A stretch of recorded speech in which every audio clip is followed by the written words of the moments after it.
Xiaolong only tamed a few snail larvae, yet it could make an experienced old man break into a sweat just because of those seemingly harmless larvae, which are actually animals that make everyone fear. But what astonished the old man even more is that Xiaolong not only knew their egg incubation time, but also understood their reproductive patterns. This made the old man extremely excited. He not only declared he would teach all of his martial arts, but also wanted to marry his beautiful daughter to him. But when transferring to the Jiatu Shuyan sect, he realized things were not as easy as they seemed. Without further ado, let's get into the main content.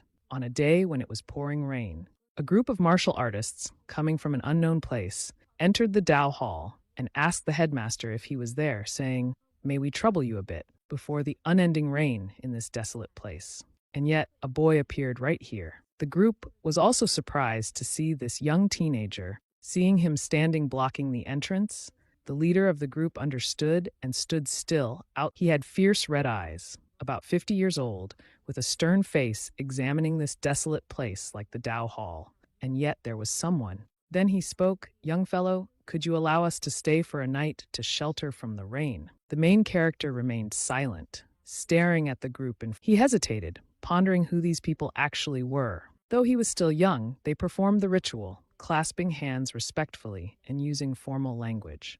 Could it be that they thought he was a minor Taoist priest guarding this desolate but he didn't seem to look like bad people. After thinking, he clasped his hands respectfully and spoke, "I am also just someone who has been residing in this desolate Dao Hall for a few years. You can stay anywhere you like. However, that structure is where I am using, so please do not disturb. I hope you choose another place to rest." He also understood and clasped his hands in response, saying, "Thank you, young fellow. You are very polite.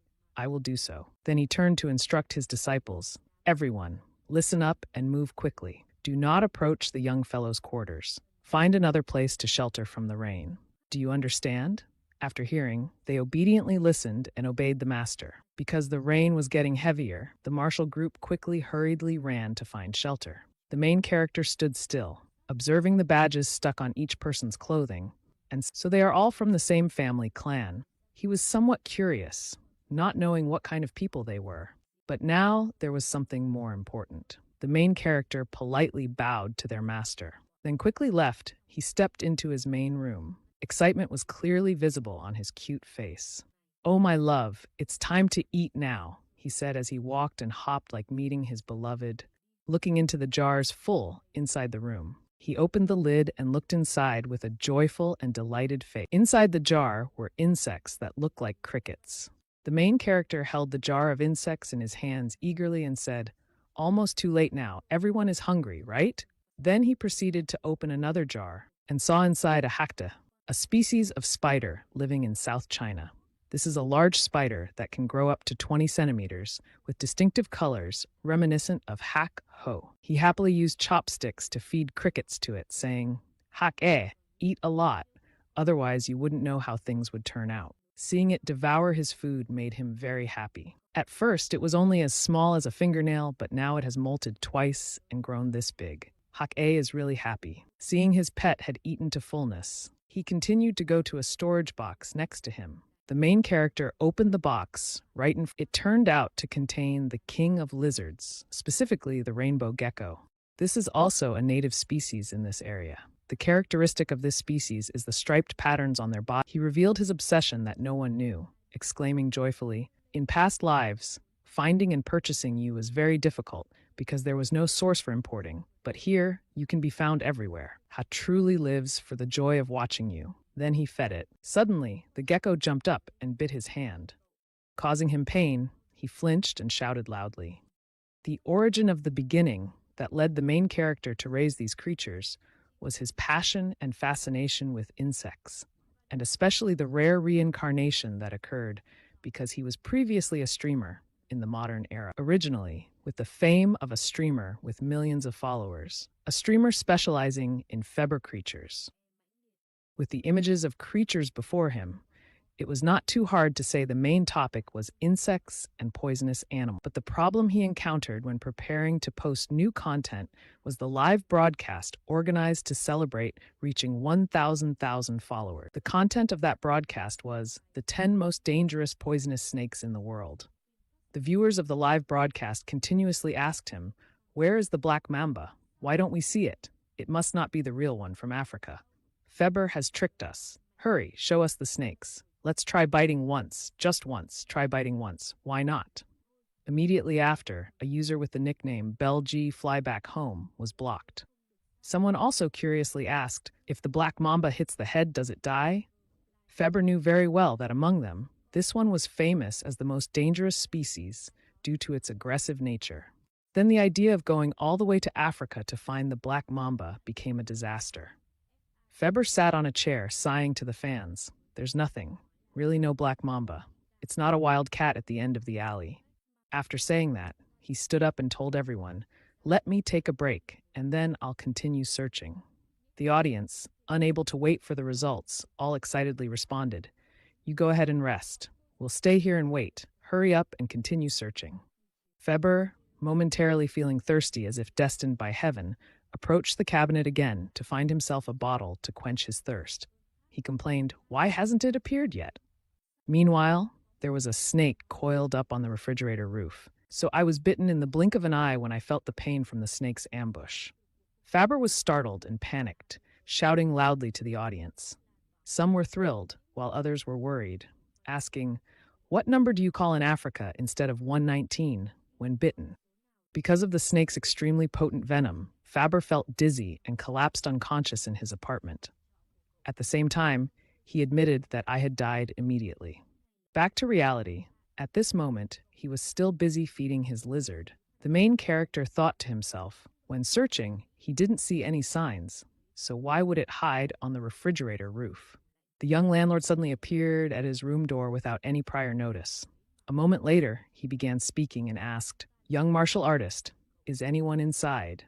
Fearing his peculiar hobby would be discovered, he hurriedly placed the lizard back into the cupboard and quickly closed it. Then he came out in front to continue the conversation with him, hesitantly asking, "What's the matter?" With his amiable appearance, the landlord quickly replied, "We're truly grateful to be given shelter from the rain. Would you like to join us for dinner?" Then he added, "We just hunted a deer."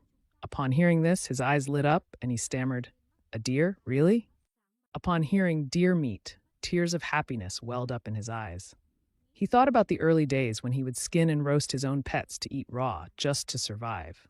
He apologized. "Sorry, all this time I've only been eating snakes and lizards." He jumped up in joy and shouted, "If you could share some with me, I'd be very grateful."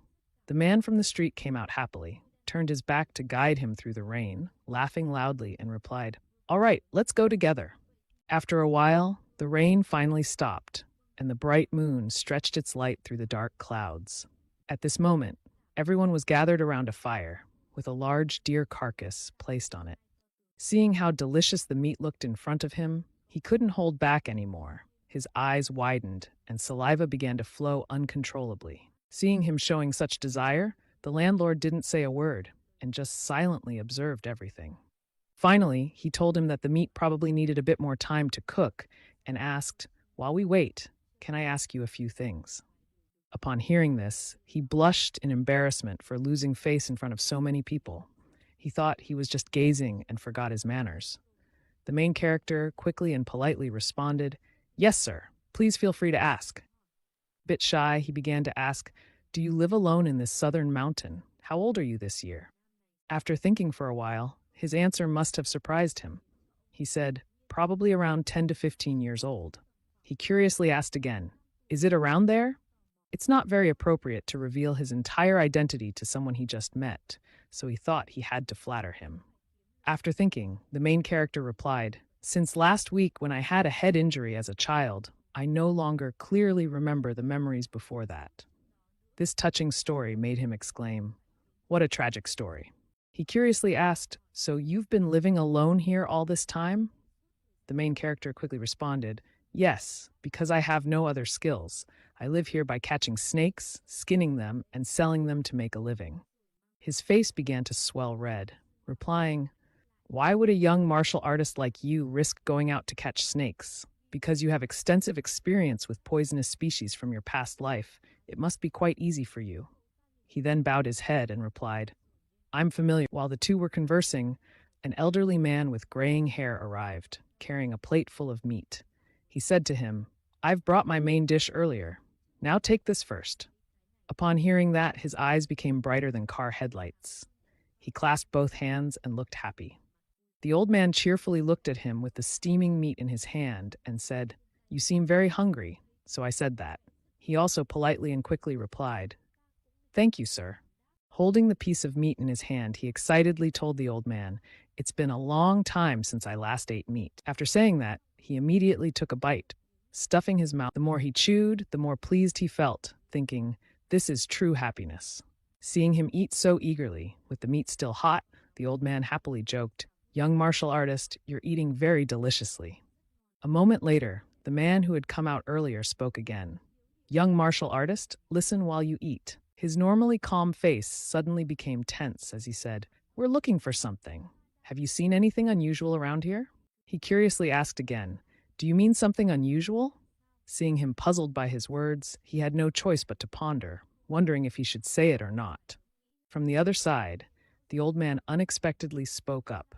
"This young martial artist has granted me a small favor. Can you tell him about it?"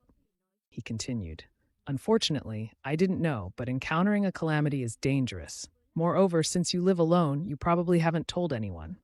Hearing the adult's words, he agreed, replying, "Indeed, my father's words are very true." After finishing, he continued saying, "We're looking for a green-spotted Ngo Kong." He was surprised and curiously asked again, "Ngo Kong with green spots." In his mind, he wondered, "Is Ngo Kong a centipede?" He described its appearance briefly. "It must be called the Than Ban Ngo Kong. Its size is quite large, so perhaps you've seen it before." He was impressed hearing about its size and wondered, "Is it really that big?" Then, quickly becoming curious in excitement, he asked again, "If it's big, how big, based on what has been recorded?" He pondered and replied, "If it's a mature specimen, then." His next words caused him to panic, turning pale, and his mouth gaped when he heard him simply reply, "It's probably big enough to swallow a young martial artist easily." Hearing the abstract size description, he thought, "I just thought it's like going back a few hundred years, but—" His face began to change color, thinking to himself, "Who would have thought there could be such a huge centipede? From the beginning, it's like another world, so the man beside me can't be blamed. It seems this young martial artist is already scared." The elderly man with graying hair calmly stroked his beard and said, "Don't worry, we're here to catch it." Hearing that someone wants to catch it, he curiously asked, "Do you plan to catch it to raise it?" Hearing such an innocent question, both the old man and the other man involuntarily asked. After saying that, the old man curiously stroked his beard, then he laughed heartily, saying loudly, "Raising the Than Ban Ngo Kong? Sounds interesting." The man beside him tried to hold back his laughter, replying, "Young martial artist, that's really interesting." The old man quickly revealed the main purpose of today's trip. "How could we raise such a thing? We're planning to use it to brew medicine." Hearing that, his face, once excited, suddenly turned cold as he asked, "What do you mean?" He showed a troubled expression, thinking, "I thought he was a business partner, but he's actually a medicine dealer." Just as he thought, he asked, "Do you really want to do that?" The old man's face became serious upon hearing the seemingly simple question. He grasped his hand tightly and said, "It might be, but my granddaughter is currently bedridden due to a severe illness. So, the Than Ban Ngo Kong is the last option to help his granddaughter." The old man said, "Only the internal essence of the Ngo Kong can save my granddaughter's life, so I'm trying to find it." He became surprised and replied, "If it's for your granddaughter, then—" He explained, "Simply put, the internal essence is a crystal formed from the accumulation of chi energy within the bodies of animals, becoming a mystical spirit. The one beside me is my granddaughter." He quickly grasped the situation, put his hand to his chin, and said, "The child is in the most critical stage of life, so they want to try every method. Even though centipedes aren't medicine, a parent's love, seeing the father so deeply loving his child to the extent of crossing forests and streams to find a seemingly non-existent creature, he felt a bit sympathetic, thinking, Poor purebred centipede, but since I've been invited to eat meat, I'll help. After thinking, he began to speak about the NGO Kong. Hearing that he seemed to have a clue, he immediately changed his demeanor and quickly asked, "Have you ever seen it before?" He replied, "No, I haven't ever encountered it." After hearing that, he returned blankly, saying, "I see." A moment later, he suddenly appeared dangerous and continued, "However, even though I don't know what the Thanban Kong is." Hearing that, he turned around in confusion, feeling a bit hopeful. Looking in his direction, he saw that he seemed very confident as he widened his eyes and softly smiled, saying, "I can guess where it is. With my experience from my past life, I fabber. Although I died after being bitten by a snake, with the experience I have accumulated, I can confidently say that I am more knowledgeable about my own venom than anyone else." He stated, out of approximately 8.7 million living species, about 20,000 are known to be poisonous. I have stored all their knowledge in my head, species by species, and centipedes are no exception among them. With my knowledge, as for the poison, it lies neatly within my palm here. Wei Xiaolong holds the book and concentrates all his spirit. Each page of the book continuously flips, emitting a magical light. After a while, he closes the book. He gently opens his eyes happily and says, "Found it." Xiaolong winks excitedly and says, "So if it's a big centipede, I think I know where it is." Duongsan, astonished, asks, "What? Really? Why is Duongquan also involved? If that's the case, where could it be?" He furrows his brows in thought. Then he looks at the two, puzzled. "Do you not know which area you have searched and at what time? Could you not tell me?" Although not knowing why Xiaolong asked that, Duongsan also replies, "We have searched to the north and east around here, mainly searching during the day. In the north, we primarily searched along the riverbanks." He strokes his chin and murmurs, thinking to himself, "As expected, there must be a reason why you haven't found it." The two are stunned when hearing Xiaolong say that, realizing it would be impossible to detect it. Duongquan chokes up, saying, "What? Of course not." He urgently asks, "Can you give me the reason?" He smiles slyly, "It's okay." Regarding centipedes belong to the class Chilopoda, the subclass Scolopendromorpha. They have a wide range of activity and are cold-blooded animals, so they need a hiding place to maintain stable temperature and humidity. Interestingly, unlike most insects that have waterproof cuticles, centipedes have a weak waterproof layer with breathing holes on their exoskeleton surface, so they actually do not like places with. Although they require a high humidity environment, they do not favor areas with a lot of water. Conversely, if there is no humidity, they cannot survive for long. This is a unique characteristic of centipedes.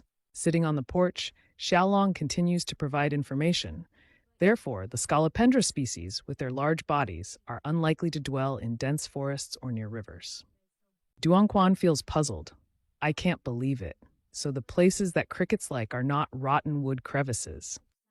He says, "You mentioned that some small centipede species can be found in such places. So you must be referring to a big centipede, right?"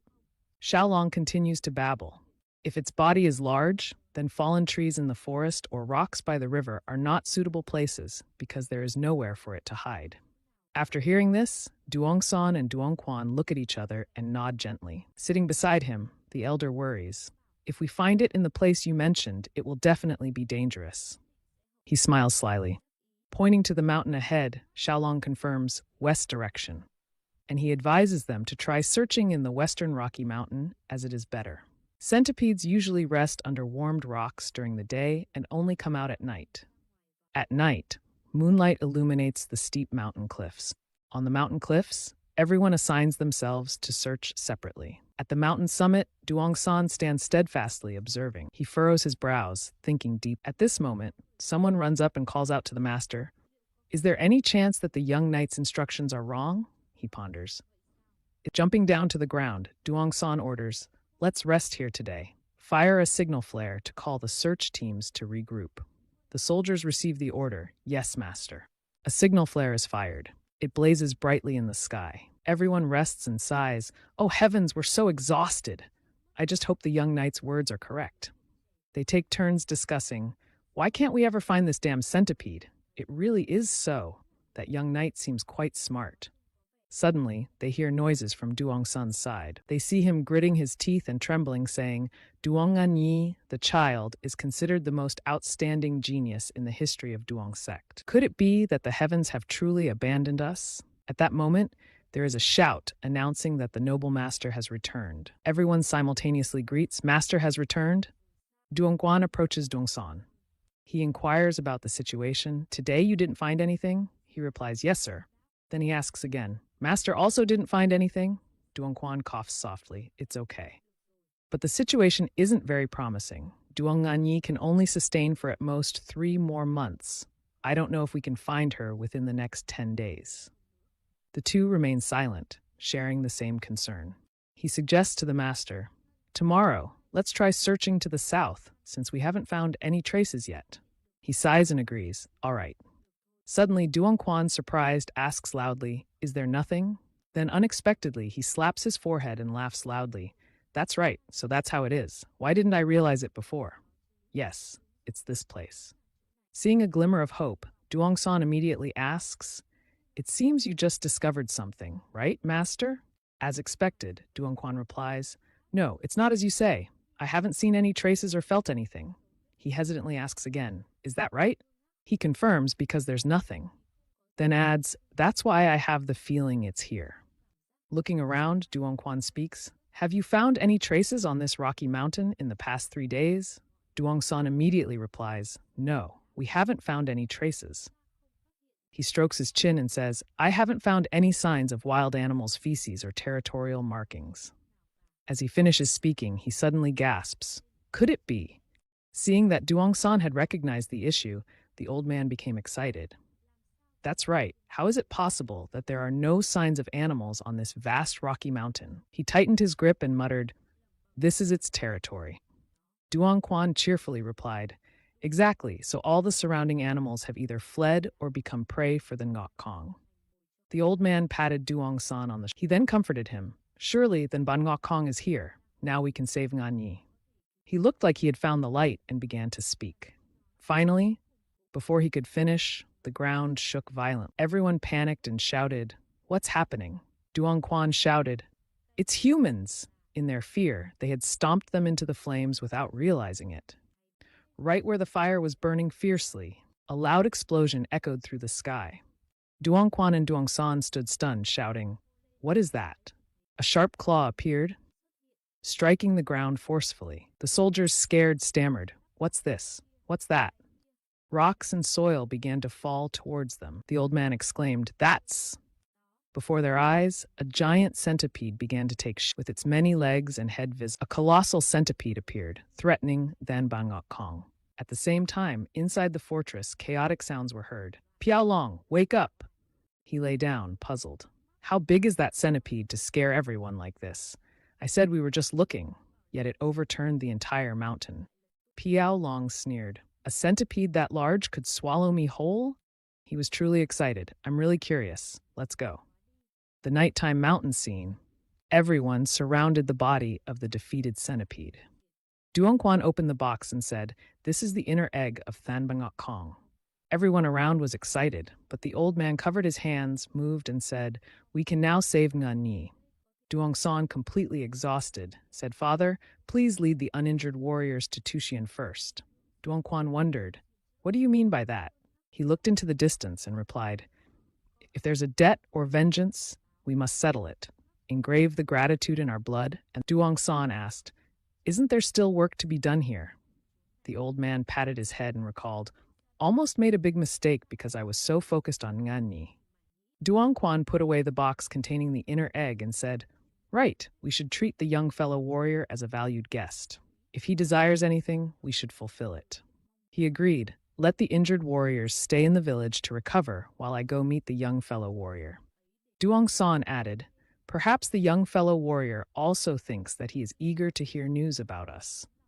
Piao Long had strange creatures wrapped around him. Despite them clinging to him, he said, What should I do about this? Just after one night, he had become Ban Ngok Kong's guardian. Inside a certain room, Piao Long muttered, Come home, clean the eggs, and place them beside the pillow.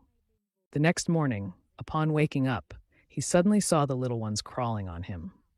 The little darlings have all hatched." He looked at them round and adorable, with ears like rabbits.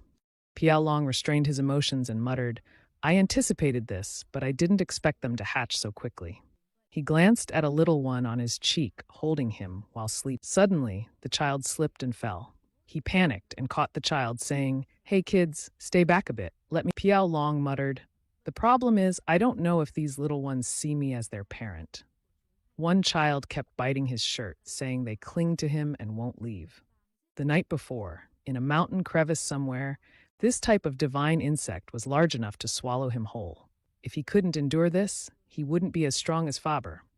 At Thembangok Kong's secret hideout that he found, the closer he got to the cave, the more something terrifying he felt. He kicked something and shouted loudly, "What kind of monster is this? What hard-shelled bug is as big as a human fist?" The torch in Piao Long's hand fell to the ground. One side of him knelt on the ground, and the other side he was. Piao Long wiped his sweat with his hand and said, "Lucky." He looked into his bag and said, "Anyway, there are still 3 eggs safe." Piao Long rubbed his head and muttered, "Lucky that the rain has stopped a bit. If it hadn't, we wouldn't have been able to save." Suddenly, he noticed something. Piao Long stood up abruptly and said, "This is not the time to hesitate. We must quickly return and clean the eggs." He tightly fastened the egg bag around his waist and said, "All right." With an excited face, Piao Long shouted, "My little Ngok wait a moment. Brother will wash and clean you up right away." After that, the hatched eggs were sitting idle. Although he hadn't seen Then Ban Ngok Kong alive, saving these eggs was already a great luck. The adorable little ones clung to Piao Long, limiting his freedom a bit. Piao Long said, "Hey, you all, aren't you planning to leave me?" Those mischievous kids crawling down your back muttered, knowing that until your second reincarnation, you wouldn't need to eat, so I wouldn't have to worry about food. But clinging to and killing me like this is really troublesome. Xiaolong couldn't help but realize that if he went into the water, perhaps you all would leave me on your. With a sinister smile, his face showed malicious intent, causing Ban Nogong to panic. "You said we need to take a bath for a while." Early in the morning, Duong-san was bandaging his wounds and heading somewhere. He walked out. He went to a room and loudly called out to see if the junior brother was inside. Standing outside the door, he called for the junior brother. Duong-san saw nothing moving inside the room, so he reached out his hand to the door. He pushed the door open and said, "Junior brother, let me in." Looking around with no one in sight, Duong-san said, "Herbs, jars, and medicinal materials." He looked at those herbs, wondering if the junior brother was proficient in medicine. Duong-san sighed and muttered that it was impolite to enter the empty room so casually. He turned to leave, saying he would come back later. Suddenly, Duong-san heard strange noises. Curious, he turned around and muttered, "What is this sound?" Behind Duong-san were large jars. He remained silent and gently approached. Duong-san opened the lid of one jar. His face showed astonishment as he exclaimed, "What is this?" Duong-san saw a spider holding something white in its mouth and muttered, "Chi-chu." He looked at the medicine cabinet and said, "No way." Duong-san walked over and opened a compartment to take a look. He saw an orange-striped insect and muttered, "Soliton." He couldn't help but be surprised by what he had just seen. In this jar were several brown bugs, and the other container held strange eggs. In this box were dried snake corpses. Duong-san was astonished and muttered about lizards, as if he had stepped into a place filled with all sorts of terrifying poisonous creatures. He couldn't believe. In his mind, Duong-san wondered if he was breeding poisonous creatures and making them reproduce. Even the famous Duong family, known for their expertise in poisons and medicine, only managed to control and extract toxins. They couldn't have figured out how to use eggs to breed them like this. He closed the door and stepped out of the room, muttering that only a small opportunity had allowed him to save the life of his beloved daughter. Duong-san tightly grasped the hand and said that the true opportunity was indeed this junior brother. Suddenly behind him there was a call, "Old mentor." He answered, and Xiaolong hurried over, asking how his arm was like that and if he was injured somewhere else. Duong-san placed his hand on his shoulder and replied, "It's nothing serious. Actually, what I should say is..." Suddenly, he felt something and muttered, "What is this?" Behind him appeared a malicious aura. The door was broken open slowly, and someone's shadow emerged. A monster appeared, exuding murderous intent. With a terrifying face, it laughed, revealing sharp teeth. Duongsan quickly pushed Xiaolong aside and shouted loudly, "Junior brother, get out of here." Xiaolong didn't understand what was happening and asked. The monster assumed an attacking stance. Wen Tang swung at it, but every strike was blocked, and the monster charged straight at Duongsan. It focused its strength on his arm and delivered a powerful, blocking one of Wen Tang's attacks. Duongsan was severely injured and The monster punched violently, causing Duongsan fell to the ground. He wiped the blood from his mouth with his hand and muttered, "A master on par with my father." Duongsan stammered, "Junior brother, go!" As soon as he finished speaking, Xiaolong was grabbed by the neck and he gasped for breath, calling out in broken tones. The monster grabbed him by the neck and laughed loudly. He laughed and said, "I heard those scoundrels went to Hainan, so I came to check it out. But your poisonous snake, Shenjun, was injured and is alone like this." Duongsan struggled to get up and coughed for a few breaths, asking, "Who are you? Why are you threatening that young junior brother of mine?" Wen Tang laughed heartily and replied, "You will understand when you see this face and my red hand. Your father made me like this. I, the Bloodmaster, am Wen Tang." He recalled Wen Tang's appearance from before and muttered, "Tack molecules. I heard he was poisoned at the head and fell down the cliff by the seaside. It seems he survived." Duongsan saw Xiaolong struggling in Wen Tang's grasp and urgently shouted, "Junior brother, he has nothing to do with us. Let him go." Wen Tang replied, "If you say that, I will exchange my life for that kid." He grabbed Xiaolong by the neck, saying, "I don't like you. If you even touch me a little, you will die. You, the martial master with great skills, causing harm to the world." Duongsan gritted his teeth in anger and muttered, "That ruthless demon head finally seems like you have no intention of letting the junior brother go." At that moment, Xiaolong was being strangled to the point he could barely endure. Van Tuong laughed heartily and said, he uttered each difficult sentence, "Please save me." Xiaolong's seemingly fading figure caused the eyes to brighten in the darkness. The young members of the Enro family inside him rushed out and clung to his arm. They bit into Van Tuong's body. He panicked, "What in Go Kong?" Van Tuong hurriedly released Xiaolong, saying, "Let me take you away. Ngo Kong is causing a commotion. Anyway, Ngo Kong seems to pose a danger to me," cursing. Those kids injected poison into him, causing him to have. Van Tuong fell down and shouted curses. After that, he lay motionless at the boy's feet. Xiaolong panicked and muttered, "Lord, he's dead." The boy stomped his foot on him and said, "Hey, are you still alive?" Duongsan was astonished, his mouth. Then he laughed as if he had struck gold and muttered, "Isn't this a respected guest, young hero?" Xiaolong exchanged, hitting Van Tuong with a stick, saying he must become a member of the Duong family. At the Dao Quan, a few days after Thakvan Duong collapsed, a sigh echoed through the room. Hui Xiaolong was caring for Duongsan, who was weak in bed. He expressed his gratitude, "Young hero, Xiaolong." Upon seeing him speak, he immediately said, "We can't delay any longer. If the senior can tell me your location, I will go and check." Before finishing, the boy hesitated, turned to scratch his chin thoughtfully. "Ah, I can't leave the senior here alone. That's not good. But I also can't call for help." Hearing this, Duongsan hurriedly said, "I'm fine. Don't worry. Rest and heal for a few days, and I'll be all right." The boy was shocked and exclaimed internally, "This old man has lost so much blood, and yet he still speaks calmly." He remembered that at that moment, the old man had coughed up a pile of blood and then reassured him he was okay.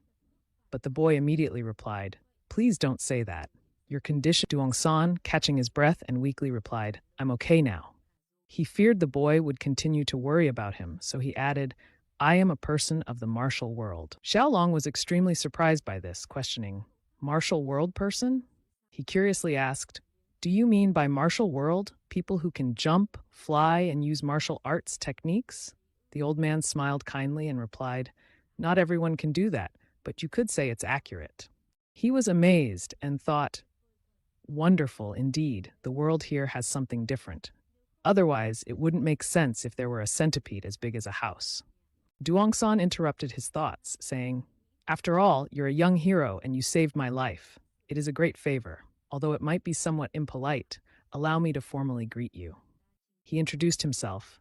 "I am Duong Tuetson from the Duong family's Four Crossings sect. The boy also introduced himself. I am Wei Xiao. He closed his eyes and praised Xiaolong. It means little dragon, a good name. He looked at the boy and asked, furthermore, I have many questions I want to ask. Is that okay? The boy politely replied, yes, please ask. He voiced his questions. Creatures that carry poison and have a dark hue beside you are Nengo Kong, right? The boy looked down at the larvae crawling on him, lightly hitting one, and then confirmed, yes, those are Ngokong, the larval stage of the Qingbang Gokong. Duongsan was so surprised that he sat up and exclaimed, you say you've tamed the larvae of the Qingbang Gokong? The boy was startled by the master's reaction and also shouted, Senior, please lie down. Before the old man cared about the boy's advice, he continued speaking. Where did you do that? How could you have tamed them? The boy hesitated and replied, while waiting for you, I saw that you were surprised and interrupted me. Are these poisonous insects also being raised by you? He hesitated and continued, ah, that is. He felt a bit embarrassed and spoke up. Perhaps the story is a bit long. Do you want to hear it? The old man covered his mouth and nodded. It's okay. Go ahead. And he began to tell the story. Well, I will start with the evidence of the Qingbang no Kong. The story is like this. On the night outside the Dao Quan, it was quiet and peaceful.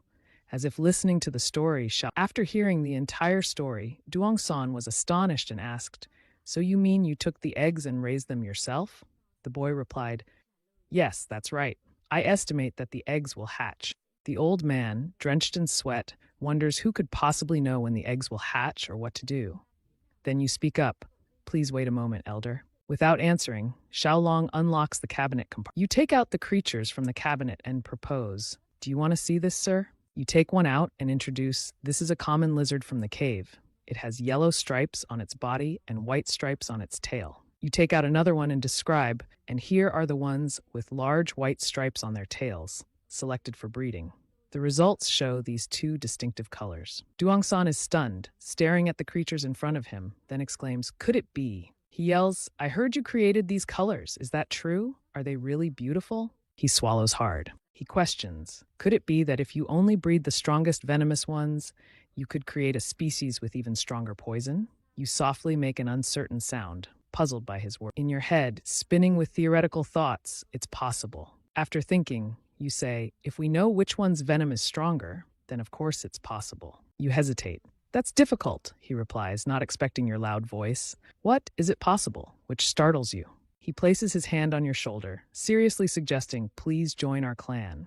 You are surprised and respond with a sound. He shouts again, if you join our sect, all ultimate martial skills will be passed down without any hesitation. Rare medicinal herbs, spirit herbs, and any kind of poison desired will be within your reach. He passionately persuades, if it's you, perhaps you can catch or cultivate one of the 10 great luck spiders of the Central Plains, legendary in the martial world. If this still does, Duongsan uses his ultimate move, not to show off, but one of the 3 treasures of the Central Plains is my daughter, Xiaolong. You quickly stop him. You ask, what did you just say? Are you also surprised? And make a sound. Then, as if realizing the truth, he laughs loudly. You're young, but also a man. So, yes, my daughter is one of the 3 treasures of the Central Plains. You see, he misunderstood and shout, no, not setting such conditions. You imagine the 10 great luck spiders he mentioned, clenching your fists and asking loudly, the 10 great luck spiders of the Central Plains are as formidable as the Thanbango Gong? He asserts confidently, yes, of course. He smirks complacently. Thanbango Gong is also very formidable, but it's still a lower-level poison species, incomparable to the 10 great poisons he describes, from the house-sized centipede to the shiny golden larvae. You are amazed, constantly making associations based on his words, but he says, whatever you think, in reality it will be even more beyond that. Duongsan softly sighs. Indeed. He observes your bright, excited face and the 2 larvae crawling in your clothes, then concludes, it seems I've successfully persuaded you. 2 days later at the Dao Temple, Duongsan's disciples, upon hearing the news, shout loudly, I heard that the Bloodmaster Lasat Thakvan Duongsan says, indeed, almost got into big trouble. I didn't expect him to hide and cultivate martial arts to reach a realm comparable to my father. His disciples fearfully stammer, One disciple hesitates and can't finish the sentence. So then, another disciple suddenly thinks of something and exclaims, could it be that the master has already killed him? Or perhaps you've reached the 10,000 poisons realm? Then a disciple says, "Congratulations." The others quickly say, "Oh, congratulations, master." He exhales and denies, "No, that's not it." He continues, "The one who killed him wasn't me, but this fellow knight-errant." The disciple is surprised and exclaims, "This fellow knight-errant?" After saying that, he turns to clasp your hand tightly, shouting, "Isn't that fellow knight-errant?" "Yes." The disciples quickly say, "Thank you, fellow knight-errant, for saving our master's life." Duong-san, our master, is usually strict and never ages. You are surprised by their words and ask again, "Huh? What do you mean never ages?" Duong-san calmly interrupts, "It seems there's some misunderstanding with the fellow knight-errant. Can you show me directly?" You think for a moment and agree, "Come out, kids." The disciples widen their eyes, looking at the thing trying to crawl out from your clothes. The small larvae, both crying and looking around the scene. The disciple sees the larvae clearly and is amazed, exclaiming, "Oh, aren't they no gongs?" "No, they're the larvae of Than Ban Ngo Gong. These have defeated Lasat Thak Van Duong." One disciple, upon seeing this scene, suddenly yells with a hint of fear, "What poison do they have? Are they safe?" Another disciple also yells, unable to hide his admiration, "You have tamed Than Ban Ngo Gong. How can a young fellow knight-errant have such talent?" Duong-san calmly speaks, "Therefore, I have decided to accept the young fellow knight-errant into our clan." The fellow knight-errant says he wants to think it over, but the disciples excitedly exclaim, "Oh, fellow knight-errant, this is truly a great opportunity." Duong-san says, then his voice attracts the group of people who are constantly excited on the other side. He clenches his hands seriously and says, "Perhaps I should stand up now. It seems we shouldn't delay any longer." Xiaolong asks the elder, "Do you want to look for anything else?" He just ponders silently, not answering. "Hurry up." Then he seriously says, "The blood master La Sat Thak Von Duong." The martial arts he cultivated are blood master poison art. It's a terrifying demonic technique that uses blood and bone marrow to elevate. You panic, thinking this is some kind of crazy demonic technique. He resolutely decides, if he leaves behind any secret manuals or has any successors, we must handle it thoroughly. We cannot allow such cruel demonic techniques to appear again in the martial. He clenches his hands as the fellow knight-errant asks, "If someone is captured, shouldn't we help them?" The disciples agree. "Of course, master and fellow knight-errant." He turns to the fellow knight-errant, "Can you give me a hand? Anyway, you are familiar with the geography of the two islands." Xiaolong remains silent. As evening approaches, the dedicated larvae crawl closer to you and you close your eyes and ponder. Perhaps becoming someone of the Duong family means a lifelong job. Usually, when doing an internship, it's to observe the company's atmosphere and also to assess the boss's character, right? You happily agree, "I understand. Once you recover your health, I will support you fully." The disciples, upon hearing this, exclaim, "Oh!" Duong-san praises the fellow knight-errant. "That's right, you." He smiles brightly. Saving someone naturally means helping. On the surface, he is modest, but deep down, he secretly thinks, "On this trip, I must thoroughly investigate what Tusuyen Duong is really like." He adds with confidence, "Talented people usually interview in return." 3 days have passed since the patriarch Duong Jathiet-san restored his body. The group, including Duong-san, Wei Xiaolong, and the disciples, because they wanted to find the hideout of Bloodmaster, La Sat Thak Van Duong, stopped by a village. They inquired if anyone had gone missing. The villagers, when asked, showed some worry and said, "Are you referring to missing persons?" The old man recalled and said, "In the past year, 1 or 2 people have gone missing in the forest. However, there haven't been any regular disappearances." Duong-san strokes his beard thoughtfully. The group clasps their hands in gratitude towards Duong-san. On behalf, the village chief also clasps his hands, cheerfully replying, "It's nothing. Helping the well-known place of Tusuyen Duong family is truly an honor for us." He says thank you. The village chief tells them, "Wishing you a safe journey." Unfortunately, their group did not obtain any additional information, so they continued on their way. Xiaolong wondered why this village didn't seem any different, as Duong-san was deep in thought. He thought for a moment, then replied, "Looking at the situation, he discovered us and revealed himself. I thought he would definitely be around here, searching, but it's not easy." "You also think there is something strange. How come he didn't leave any trace like this?" Xiaolong just remembered when Thak Van Duong attacked them and wondered what he had said like this. Then, as if recalling something, he spoke up. "You speak up, senior. Do you remember what he said when he appeared?" Duong-san turned to reply, "I don't remember much. How about you?" He then recalled thinking to himself, Ah, he was hit by a move and then vanished. He continued speaking. Yes, so. He analyzed. He said that the Duong clan has entered Hainam Island, right? The elder questioned. Is that so? He continued. In other words, it means someone knew about the Duong clan entering Hainam Island and had reported it to Thakvan Duong, right? He replied, perhaps so. Xiaolong cheerfully presented his solution. That's simple then. We just need to verify the path the Duong clan took on Hainam Island based on their appearance. If we use facial descriptions to investigate, we will find them. He and his group of disciples looked at him in Amid the disciples' joy, Duongsan suddenly exclaimed, Ah, I hadn't thought of that.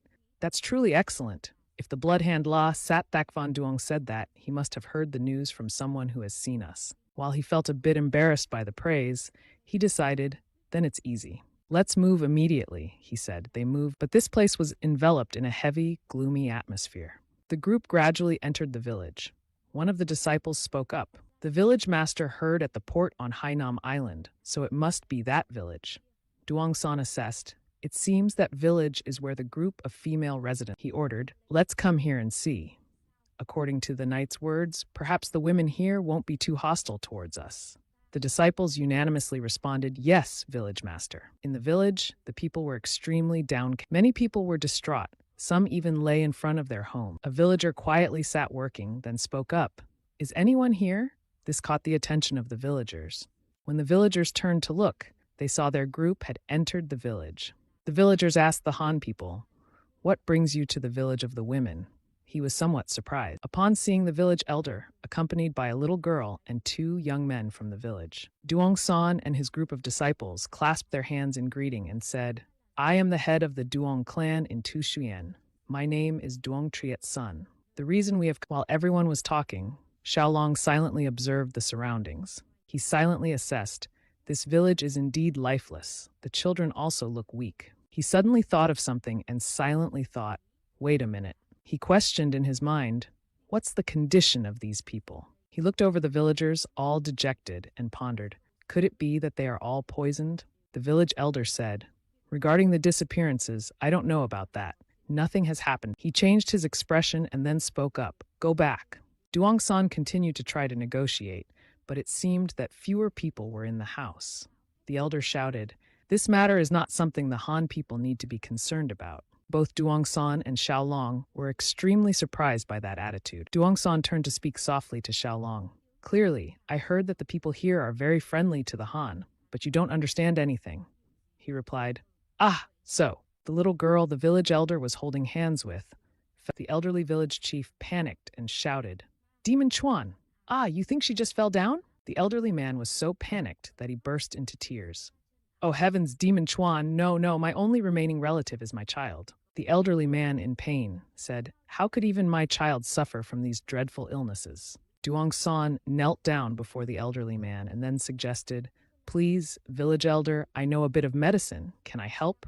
The elderly man asked again, is your medicine from Zhongyuan? He replied, yes, although I'm not a great healer, I have some understanding of medicine. Let me take a look at the child's condition. The elderly man hurriedly agreed. Relying on you is my only hope. The elderly man said, actually. The village elder began to recount. Some time ago, a strange epidemic began appearing in the village. The children died one after another, and the adults also fell ill with debilitating disease. Duongsan placed his hand on the elder's shoulder and consoled. I see. Let me take a look. The elderly man then exclaimed, thank you very much. The elderly man told them, please come inside quickly. Then he shouted to the villagers, what are you waiting for? Hurry and bring the great healer and his group inside. The group hurriedly ran inside. As Xiaolong ran, he asked a disciple, Senior, does he also know medicine? He answered, ah, yes, exactly. He explained, the martial arts of the Duong clan are related to handling poison effectively, so we are also very proficient in pharmacology. Moreover, our martial arts start with a clear understanding of the body. He was surprised and thought, I thought they were just a group of assassins specializing in poison. If joining the Duong clan in Tushuyan not only involves learning terrifying poison, the disciple, with a somewhat fierce expression, continued, ah, of course, sometimes we capture bad guys and inject poison into them to see their reactions. At this, he panicked and wondered. He associated Duong San and his disciples with being cruel and ruthless, and thought to himself, saying that it makes sense. They are very scary people. The sky remained overcast. The first rays of sunlight of the day shone into a house. Machuan was lying still, but his whole body was emanating green energy, and he was Duongsan briefly explained to the village elder, "First, I have infused internal energy into him to stop his breathing." The elder replied, "Oh, thank you, sir." The elderly man rubbed Machuan's head, then sorrowfully said, "This is my only remaining granddaughter. Please, sir, save her." Duongsan said, "By the way," he asked, "your pulse is irregular. That's really strange. Didn't the child's heart already be weak since birth?" The elderly man replied, "It's just that the illness started to worsen about half a year ago. Not only my granddaughter, but many others have also begun to suffer from debility." The old man explained that what we called a terrible disease earlier had instructed everyone to return immediately from the gate. For the same reason, Xiaolong understood and immediately exclaimed, "That's it." Duongsan responded, "Please, elder, first I will prescribe a good medicine for the heart. Could you gather everyone in the village to help me so we can try the medicine and see how it works?" The old man was moved to tears and cried out in gratitude towards you. Once again, the old man expressed his deep gratitude. Xiaolong quietly observed Duongsan smiling kindly. As night fell, the disciple gently called out to the master. The disciple said, "You have worked hard treating everyone's illnesses." Duongsan replied, "Thank you, Jubai." He inquired about the condition of the patients. After some thought, he spoke, "This matter is truly very strange." He analyzed the symptoms: fatigue, swelling around the eyes, unstable capillaries, and a mild fever. Although the symptoms varied, those with severe illness all had heart problems. He suddenly remembered and asked, "By the way, what about the junior fellow?" Jubai reported, "Junior fellow seems tired after helping everyone, so I have him resting in his room." He thought of his disciples carrying the junior fellow to rest. The disciple sighed.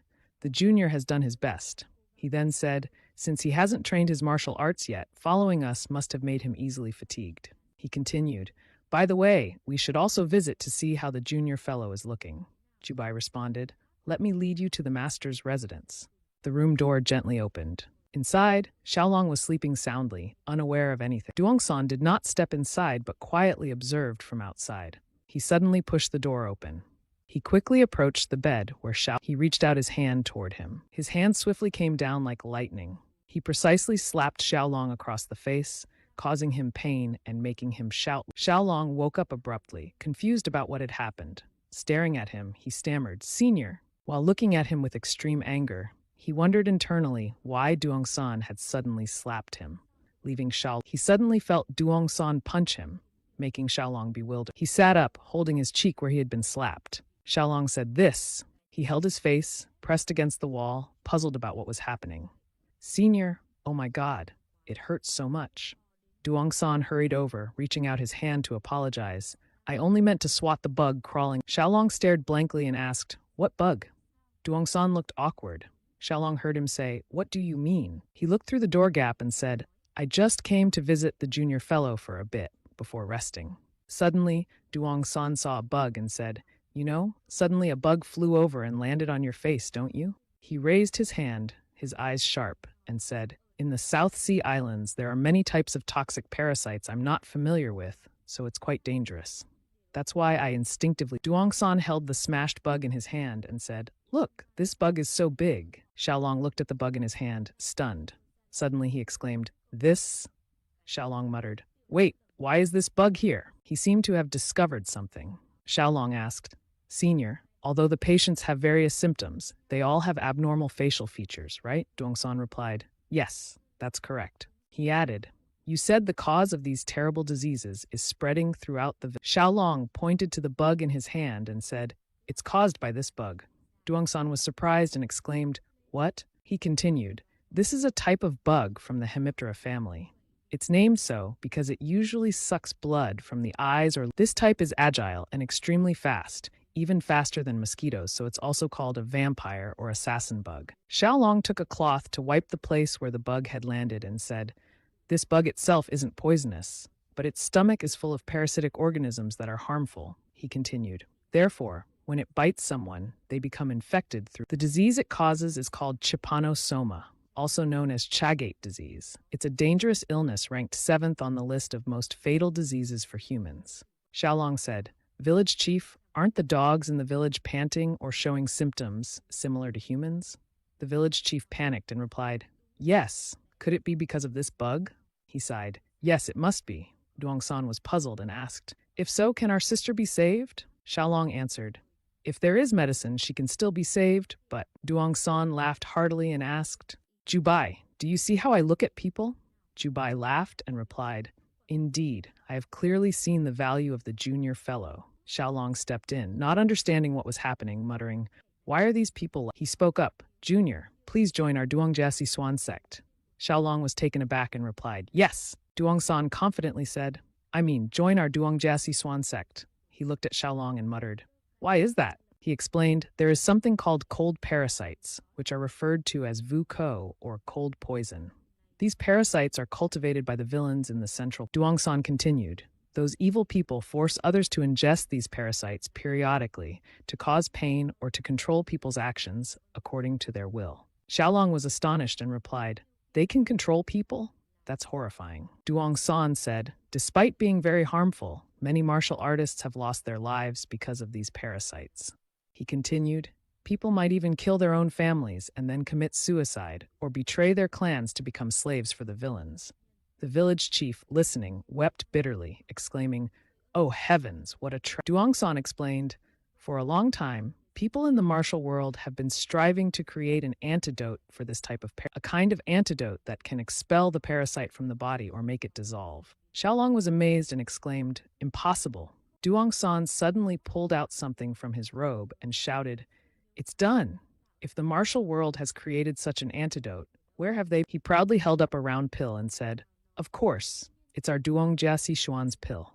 We have a medicine that can dissolve even large masses in the body with just a handful. As for those tiny microorganisms, they're no problem. Duongsan handed over the large, shiny pill and said, As long as you have a bit of this pill, it's enough to neutralize the parasite. Xiaolong gaped in awe, marveling at the pill. Duongsan said tearfully, So don't worry, elder. Duongsan added, Your granddaughter can be saved now. Duongsan assured, You can be assured, elder. The result is that, starting with the village chief's granddaughter, the villagers gradually recover their health. The village chief hugs his granddaughter joyfully and shouts, Oh my goodness, so lucky. The warm welcome from the villagers is an added reward.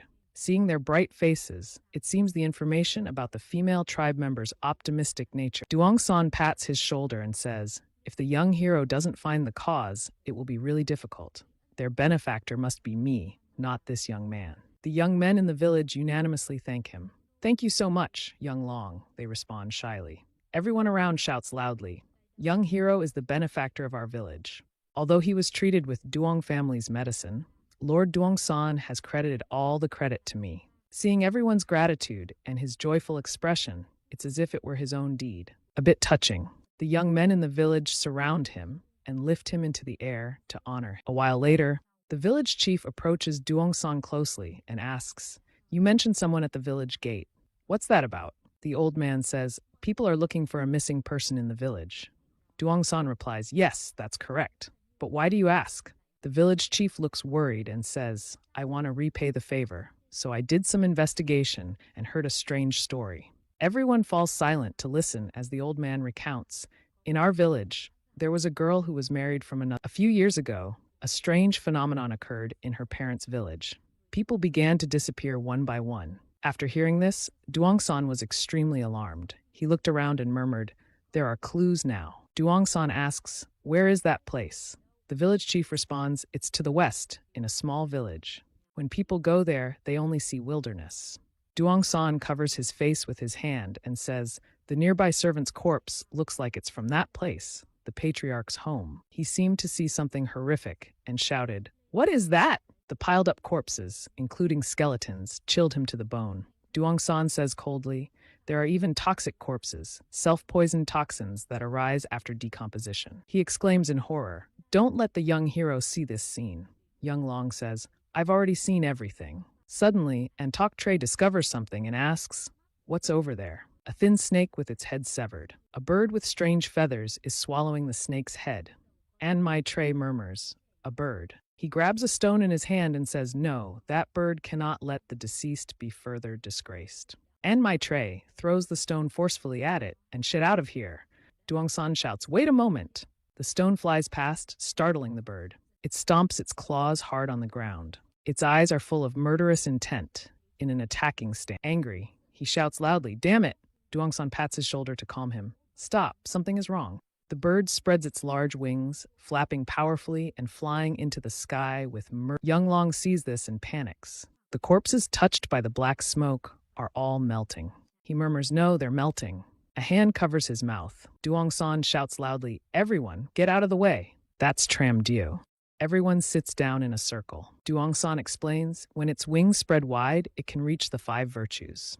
Its beak is bright bronze and sharp like a spear, and its body is covered by a dark purple dragon armor. The 2 attendants listen seriously as he continues. When enraged and spreading its wings, everything around it turns black and dies, transforming into toxin. Duongsan continues, wearing a golden helmet and exuding an imposing aura befitting a king. This type is called Tram or Tram Dio. Young Long exclaims, "Could it be?" He excitedly shouts, "Is it one of the 10 great venomous killers?" The old man nods. Young Long eyes light up with excitement. That's the leader of the 10 great venomous killers, known as the Emperor of all Tram Dio. He mutters, "Tram Dio is truly terrifying, overwhelmingly powerful and poisonous. Compared to the toxins on Earth, it only looks adorable." Young Long is not only happy, but also sees Tram Dio as a biological weapon flying everywhere. Duongsan says it seems to have been lured here by a group of snakes carrying automata. The other 3 murmur, "I heard Tram Dio only eats the heads of the most venomous snakes." The worried young man asks, "Is this an omen?" The old man replies confidently, "Absolutely. In my lifetime, it's rare to witness a Tram Dio. It's so rare that in 100 years, only one person has seen it once." Young Long stammers, "Duongsan, why is that, young hero? Don't tell me you intend to catch it and make people astonished." The old man laughs loudly. "Do you want to try catching it?" The young man replies, "Yes, but its toxicity is such that..." Duongsan just smiles at him. Then suddenly he says, "This kid seems very interested in the 10 great venomous killers. If that's the case, there is a way." Young Long is surprised and asks, "Is there really a..." Duongsan says, "If you train in the Duong family's poison techniques, your body will become highly resistant to toxins, capable of countering even Tram Dio's poison." He adds, "In this world, only our family's martial arts can prevent that kind of poison." Duongsan points to his face and says, "But what can we do? Because our family does not teach the clan's secrets to outsiders." He continues, "Even if I want to help you as much as possible, as the head of the family, I cannot break the clan's rules." Young Long shouts excitedly, If I become a member of the Duong family, can I learn it? And if I reach the stage of being toxin resistant, can I really counter Tram Dio's poison?" Duongsan confidently replies, "Of course, if you decide firmly now, I will wholeheartedly teach you. Naturally, the formal initiation will also be well prepared." Looking at the faces of the others, none believe his words except Young Long. The old man laughs slyly and says, "But if you hesitate too long, you have to think it through, right?" His heart surges with passion, his face flushed red. Young Long resolutely says, "I agree to become a member of the Duong family and look forward to your guidance, esteemed elder." Duongsan laughs loudly. "Very well, that's excellent." He patted his shoulder and said, "From now on, you are forever a member of the Duong, the residents of the bloodline of La Sat Thak Van Du, the trace of footsteps next to poison." Suddenly, someone called the master of the house. Brother-in-law Cham handed over the book and said it is located inside the cave. Duongsan took it in his hand, opened each page, and said, "These writings in blood are indeed the secret manual of the Blood Assassin clan." Then Xiaolong was astonished and he put away the manual and said, "Let's return." You wondered if he plans to go to Tushuyan? Duongsan replied, "Yes, that's right. We've obtained the internal elixir of Then Ngo Gong and the secret manual." Xiaolong, remembering the animals he raised, asked, "So can we drop by the Taoist temple for a bit? I want to release some of my friends." He replied, "Yes, we can. I will also prepare your gear." Duongsan turned and said, "Then let's set off." Xiaolong kept looking back. Suddenly he discovered something. Xiaolong pointed to the cave and said, "There is something over there." Brother-in-law Cham wondered, "What do you mean?" Everyone huddled together and looked down. The short-haired man asked, "What is this?" Everyone shouted, "These are the feathers of our master, Tram Dio." Everyone looked towards the feather that was emitting a purple light. Duongsan put on gloves and picked up the feather to examine it. He opened the case and said, "This is a congratulatory gift for you becoming a member of the Duong family. It seemed very intriguing, and Xiaolong excitedly said, "Thank you, sir, senior. Thank you, master." Duong-san turned back, smiling, and said, "Everything is fine, except I don't like this way of addressing each other." He said, "Perhaps after the oath ceremony, we can change the way we address each other to be more appropriate." You were surprised and muttered, "The ceremony is like an." At the same time, at the Duong family's Tushian front, the army was injured. A family supporter said, "Respected master, our master Duongbo has calculated that the person who set out first has finally arrived." The old man called loudly, "Quickly, hurry up to Yinyi. How is the situation?" The subordinate supporting the Duong army whispered, "She is still alive." The old man said, "Hurry, quickly go to Yinyi." The door to the room opened. Duong Quan appeared, shouting loudly, "Yinyi!" Those beside the bed loudly called, "Respected master." Duong's wife, looking worried, called out to her father-in-law. He replied, "Sister-in-law, I have brought medicine here." Duong Quan took out a pill and said, "This is the internal pill of Thenban Ngo Gong." She covered her mouth with her hand to suppress her emotions and said, "Master." Everyone sat down and waited for the old man to give the medicine to Yin. Her face looked very pale, and she was still breathing heavily. Duong Quan looked pityingly and called. The old man took the pill and said, "It was almost fatal, but I hurried and made it in time." Duong's wife said, "Father-in-law, quickly give the medicine." The old man slowly handed the pill to Yin. A stream of green energy emanated from the woman. Duong Quan took her hand to take her pulse. Then the old man used internal energy. She looked at her beloved daughter and worriedly, "Quickly wake up, Yin Ni." Xiaolong, with a blank face, sitting behind, said, "I heard that Zhongyuan is vast, but not that immense like this." From Hainan, traveling by boat to Hongqiao, after crossing Nanning, ending a long journey of a month and a half. Finally, we have arrived at Tushin, under the protection of the Duong family. Brother-in-law Cham smiled and said, "This is the Duong family's Tushuyan." The young knight was astonished and said, "Really? In front of us is the vast Duong family." He said, "This entire mountain belongs to the Duong family's Tusuyen. Therefore, this mountain is called Duongjia Mountain." Xiaolong couldn't believe his eyes. Everyone in the Duong family rushed out, loudly calling, "Master has returned and welcome you back." This made you panic and mutter, "Are all these people members of the Duong family's Tushuyan? Oh my, terrible." Behind this crowd of men, a girl in red attire also ran over. Her footsteps ran over to welcome the return. Duong-san was astonished when hearing two calls of father. The beloved daughter had awakened, cried bitterly, and ran over. Xiaolong, upon meeting, was enchanted by Yinyi's beauty. Duong-san happily called out loudly, "Yinyi, child, are you feeling better?" She hugged him tightly and said, "Father, I apologize." Yinyi exhaled and said, "I'm okay, right?" You looked at her and muttered, "Oh my God, is this appearance real? In my past life, I also collaborated with celestial beings, but like this?" Xiaolong looked at her beautiful face and said, "Honestly, this is the first time I've seen someone radiate such a halo." He turned and said, "I have someone who wants to be introduced to you." Duong-san said, "Xiaolong, this is my daughter, Duong Yin-ni." Xiaolong's face went blank. He continued, "Ah, do you remember what you said? The scent of grass, the aroma of grass." Yin-ni, hearing these words, was full of confusion. "Grass?" Duong-san patted her head and said, "It's just weed," making Yin-ni startle and blush. Both looked at each other in silence. "You remember earlier when the old man said, 'My daughter is a treasure of Zhongyuan'?" Xiaolong rebutted, "No, it's not those weeds. Aren't you a bit ashamed?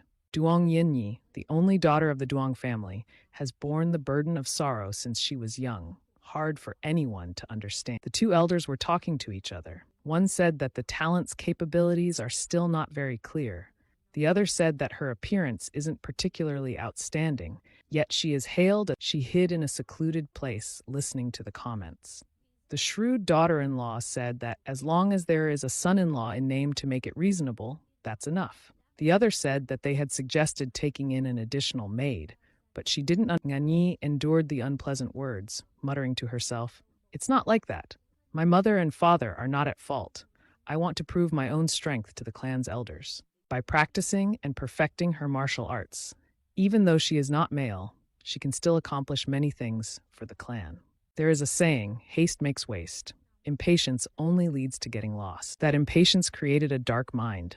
The dark mind turned into an obstacle, becoming a demon. After she regained consciousness, thanks to medicine and the help of everyone sat around worried. The martial lady happily said, "You have survived." Genyi replied, "Mother, what should I do now?" Tears kept streaming down her face. Nganyi cried bitterly. "I'm sorry, mother." She thought to herself, That's over. I always wanted to become someone useful for the clan. Nganyi looked at the martial path member and said, I have lost all my inner power. The old man took her hand and said, Young miss. The martial path member laughed and said, Are you remorseful for having troubled your parents and our family? You have achieved the mastery of the 8 poisons that you always desired. Stop crying and cheer up. She was stunned and asked, The 8 poisons? Nganyi raised her hand and saw a faint blue light emanating from it. The aura emanating was so strong that she was astonished. Nganyi turned to ask the old man, Sir, you mentioned earlier that you have something to tell me. The martial path member cheerfully said, Not only did we save your life, but we also helped you attain the celestial poison inner power, surpassing even the white poison. Nganyi was puzzled. A wild grass? Everyone laughed and teased, while Xiaolong was embarrassed. He muttered, Xiaolong, obsessed with the 10 great poisons, yet dares to look at the young lady of a great clan as mere wild grass. Duongsan stood behind, smiling knowingly, watching him awkwardly. Xiaolong thought, I must reflect on my past action. He forced a smile and said, The master really knows how to joke. It's a pleasure to meet you, young miss. I am Wei Xiaolong. Xiaolong said, I heard you were ill. It's really fortunate to see you healthy like this. Ngani hesitantly replied, Yes, that's right. Then she cheerfully said, It's a pleasure to meet you. Nganyi introduced, I am Dakhua Duong. Nganyi thanked, Thank you for saving the life of young hero Dakhua. I will never forget this kindness. Nganyi's introduction made Xiaolong enamored, muttering, So beautiful. The old man spoke up. How does that feel? He was startled and muttered, What? He has a voice here. This is telepathy. The martial path member continued telepathically. Even if it's a wild grass, do you want to try picking the wild flower? Xiaolong heard and blushed. The scene shifts to the bathroom, where he was soaking in hot water, relaxing. The young hooligans slept soundly in the basin. Xiaolong, enjoying himself, said, Damn it. He turned to look. He saw a young hooligan awake and muttered, It's normal for you to cling to me all day. Hot water is not good for the body. Do you want to get into the tub for a moment? As soon as he finished speaking, the child crawled into the tub. Looking at these adorable children, Xiaolong said, Truly strange. It seems they understand part of the words. According to Duongsan, it seemed they reacted to the murderous aura. He saw the beloved children smiling and saying, Staring at a naked body will make people embarrassed. Suddenly, they panicked and crawled into the tub to hide. He kept laughing and muttering, These kids are truly. Xiaolong turned around and said, Old Kubai Tung Tung, please tell us what these young hooligans are after seeing what the guardian spirit is. He suddenly realized something, recalling the demeanor when saying, The wild flower is truly beautiful. Do you want to try picking Duongsan's 1 by 0? He muttered the old man Duongsan's words swirling in his head, making him unable to stay calm.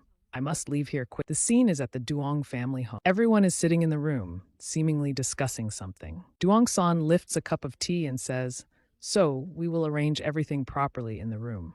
This is a Tri-In Chinese cultural and architectural room, a type of room located on the east side of the main house in the 4-compound architecture, a common house style. If someone is in this room, Duong Kuan-Yi wonders, How is it that the young hero has such talent? He replies, Yes, we thought we had encountered a lucky opportunity, but that opportunity was not due to the help of the young hero. The young hero himself, Duongsan continues, This person's knowledge about poisonous creatures is extraordinary. Not to mention he can write long poems and even encountered legendary spirits like Tram Diu. In front of the astonishment of Duong Funyan and Ganyi, he says, I've heard that the young hero even personally incubated the... Duong Quan laughs and says, I really didn't expect you to overlook such a treasure.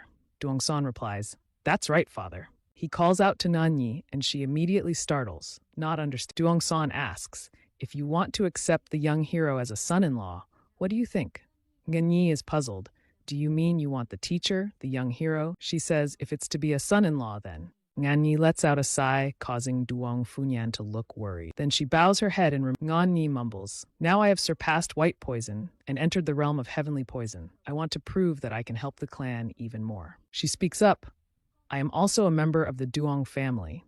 She understands her father's intention. Nganyi slams her hand down on the table, speaking loudly, but she, with tears streaming down her back, says, Whether that young hero is truly worthy of me or not, I must verify it myself. After speaking, Nanyi immediately runs out. Everyone inside sits and looks on with some worry. Duongsan anticipates misfortune and mutters, Be careful, young hero. Looking after the figure of his daughter, he says, no matter how beautiful the red hibiscus is, it always carries sharp thorns. Ngan, while running, mumbles, now I have been able to aim for the heavenly poison body. If I stop here, I won't be able to be recognized by the elders of the clan. I will have to carefully and gradually examine his qualities and character clearly. After bathing, Xiaolong sits outside to catch the breeze. He wonders to himself, what's going on? Xiaolong, with a frowning face, says, it seems I have made a bad impression on the young lady of the great clan. The younger servants don't understand what. Xiaolong rubs his forelock and asks, Father, what are you going to do now? Suddenly, from behind, Nanyi appears calling out to the young hero, causing him to startle and yell. Because she had just run over, she is breathing heavily. Xiaolong is puzzled. Huh? She says, excuse me a moment, young hero. I am in a bit of a hurry. Looking at her bewildered expression, Nanyi asks, can you lend me a hand for a moment? Xiaolong extends his hand and says, yes, young lady. Suddenly he thinks of something. His face reddens and he says, about that. Xiaolong seems confused, saying, I don't know what you, young lady, are doing, but perhaps such matters are better handled when we are closer, aren't they? He is awkward, because it requires certain rituals. But she wonders, what do you mean by young hero? Nganyi then thinks of something, her face turning red. Her face turns as red as a ripe tomato. She shouts, no, it's not like that. What are you talking about? His face shows helplessness as he mumbles, no, it's not. It's a romantic sunset afternoon, but these two people are not. Nganyi says?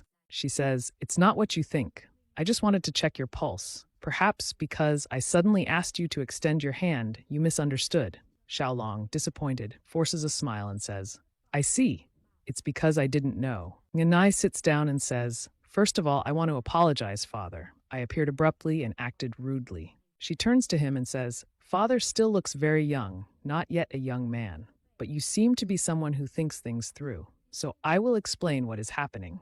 Xiaolong stammers, okay. After sitting for a while listening to Nganyi's what he heard afterward was just like the plot of a typical period drama. As the sole direct descendant, she has to constantly endure the scheming plots from other four-aligned clans. To ensure the continuation of the family, the clan leader has decided to recruit a talented son-in-law. Xiaolong strokes his chin and mumbles, they even considered how my position in the clan would change if I went there. Nganyi says, because of that, I want to apologize first, but I need to confirm this matter with you, Father. She scratches her head and says, even if things don't go as desired, I have no intention of mistreating you, Father. You are my benefactor, so of course we will treat you as a distinguished guest. Nganyi has a different idea and says, no, what if you are sworn brothers? She is surprised when Xiaolong extends his hand towards. He smiles and says, I understand what you mean. If you want to confirm something, feel free to do so. Nganyi remains silent, looking at it. Then she takes Xiaolong's pulse and says, all right, then let's begin. Around her, she creates a flow of energy that amazes him. Nganyi says, the martial arts of the Duong family are not something everyone can comprehend. Some people can absorb poisonous medicines into their bodies and master the Duong family's special techniques, while others cannot do it at all. Nganyi continues, based on the highest tower, 10,000 poisons, heavenly poisons, 100 poisons, 10 poisons, and 5 poisons. Therefore, the Duong family's poison techniques require a person to gradually adapt to various poisonous medicines as their internal strength increases. She says, after having taken Xiaolong pulse, Nganyi says, fortunately, your body can learn the poison techniques, but she turns to say, it's only the 10 poison body, which means that your body can only withstand 10 types of poisonous medicines. For someone not from the Duong family, having a 10 poison body is already very formidable, but Xiaolong is stunned when he hears her say that. Nganyi stands up and says, actually, if we consider overall strength, we can only consider you as a top martial artist. That is the highest level that someone without any innate talent can achieve. She turns around and bows, saying, it's truly a pity, so I'll be going now. He stands up and replies, take care. Xiaolong, with a sorrowful face, sees her off, and Nganyi is not cheerful. He mumbles to himself, do I have a 10 poison body? Like a lightning bolt striking his ears, Xiaolong exclaims, so I can't capture Tram Dio. For the clan, this is a very serious issue. His slender legs step out of the bathtub.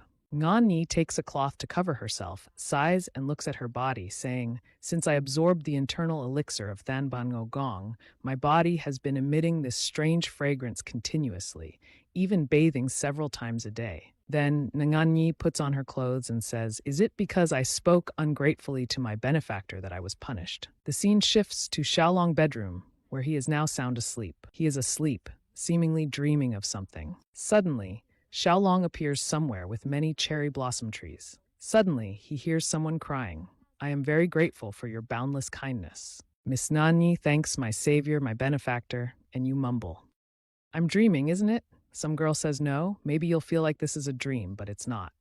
Then Bengo Kong kneels on the ground and says, "I only borrowed the appearance of this female ghost. She is also the one who swallowed my internal core to prevent frightening you. I am the mother figure of those children, Than Bengo Kong." Xiaolong is puzzled. "Than Bengo Kong, why are there these cute kids at your feet?" In his human form, Xiaolong panics and says, "These kids scare me. When did they come here?" Xiaolong looks at the kids and mumbles, "Are these children hers? Are they all girls?" You kneel on one knee and ask, "But how did they appear in my dream?" She hesitates. Then Bango Kong still says, "I was brutally killed, leaving my clones. My vendetta has reached the heavens, and my soul has retained the internal core." She angrily says, "While I cursed, when I had to stay inside the female ghost's body, she absorbed my internal core. The opportunity for me to resolve this vendetta has come to help me appear in your dream." Then Bengo Kong gratefully says, "It's all thanks to you for following my clones, my benefactor." After hearing her clarify, Xiaolong replies, "I understand. After all, I was the one who revealed her location to others." Looking worried, Xiaolong says, "I didn't mean to, but anyway, I'm involved in Than Bango Kong's death." Looking at her face, there is a hint of pity. Then Bango Kong says, "Dear benefactor, if you don't mind, could you fulfill a wish of mine?" Xiaolong, holding a sleeping child, resolutely says, "Of course, I will fulfill any wish you have." She strokes her child's head and says, "Can you take care of my clones until they grow up?" You wonder, aren't the serpents already able to live independently after shedding twice from the mother's body? Then Bango Kong says, "For lower creatures, perhaps, but we are different." She pats the children, saying, "Before our clan's clones shed twice, they were heavily dependent on the qi from each mother's core. Then they continue to develop by absorbing vital qi from other living beings."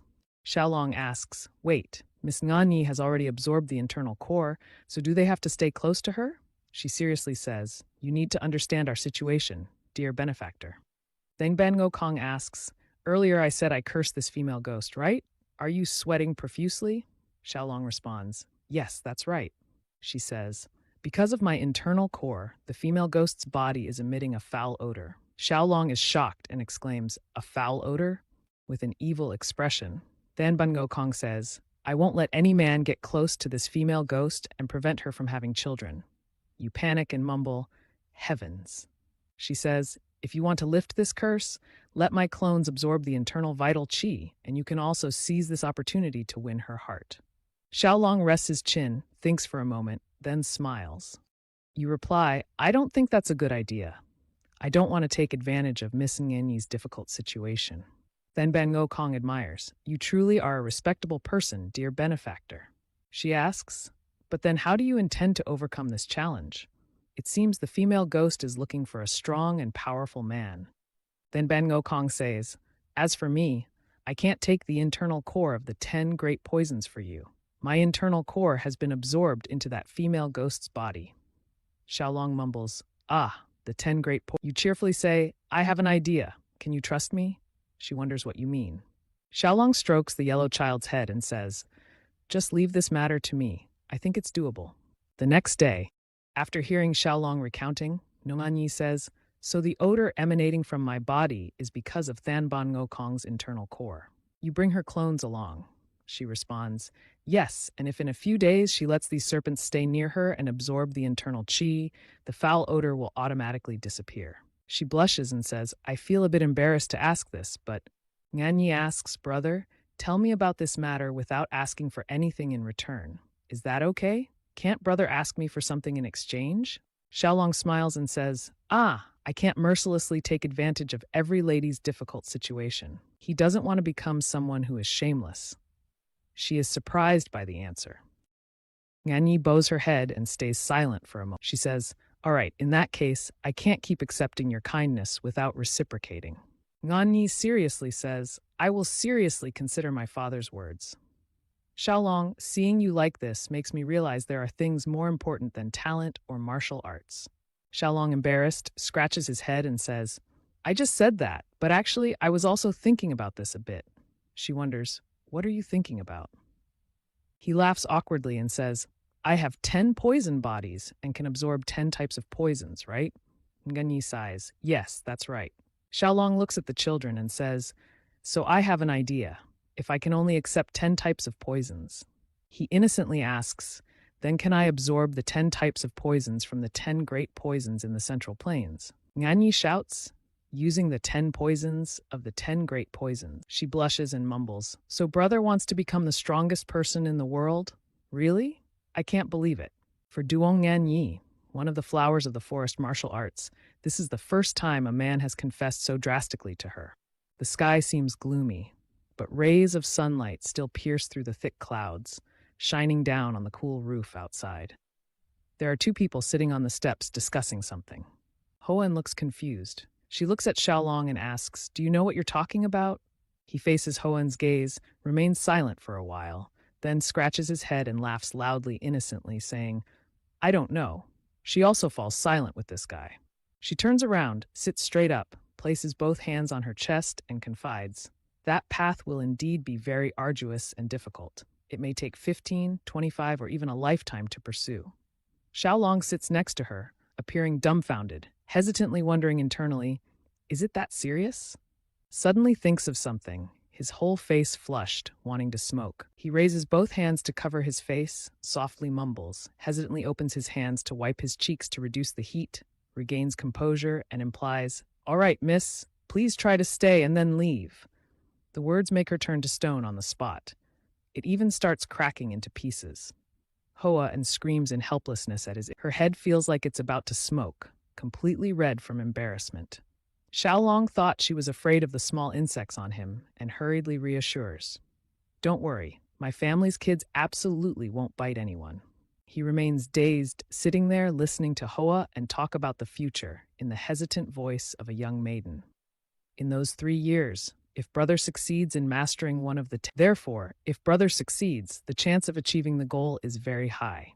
He knocks his 2 index fingers together. She blushes, confused, and talks about the wedding. Suddenly Hoen stands up abruptly and shouts loudly, anyway, we will wholeheartedly support brother. This makes Xiaolong sitting beside her panic and huddle to one side. After saying that, she doesn't look back and runs away, only leaving the words, all right, I'm leaving now. You are still stunned, exclaiming, huh? Then hurriedly shouting to the busy back, Hoa, and the young lady still leans forward. She turns her head back startled, asking, so brother still has something left unsaid? On the other side, Xiaolong smiles innocently, pats the spot beside him. His whole being seems to radiate the aura of the 10 Directions Buddhas, saying, it's just about needing treatment. Even if she lingers a bit, the young lady should try to stay before leaving. Her words turn her to stone. After speaking, you turn to look at the little ones deep in your hands and call out, come on, my dear children. They also respond cheerfully to Xiaolong. You translate their words, causing the woman beside you to startle and exclaim, didn't you hear your father's instructions? There is more joy and happiness as he repeats some important keywords. Father? Mother? What are you listening to like that? Xiaolong panicked. His overly stubborn denial echoed faintly. No, it's not like that.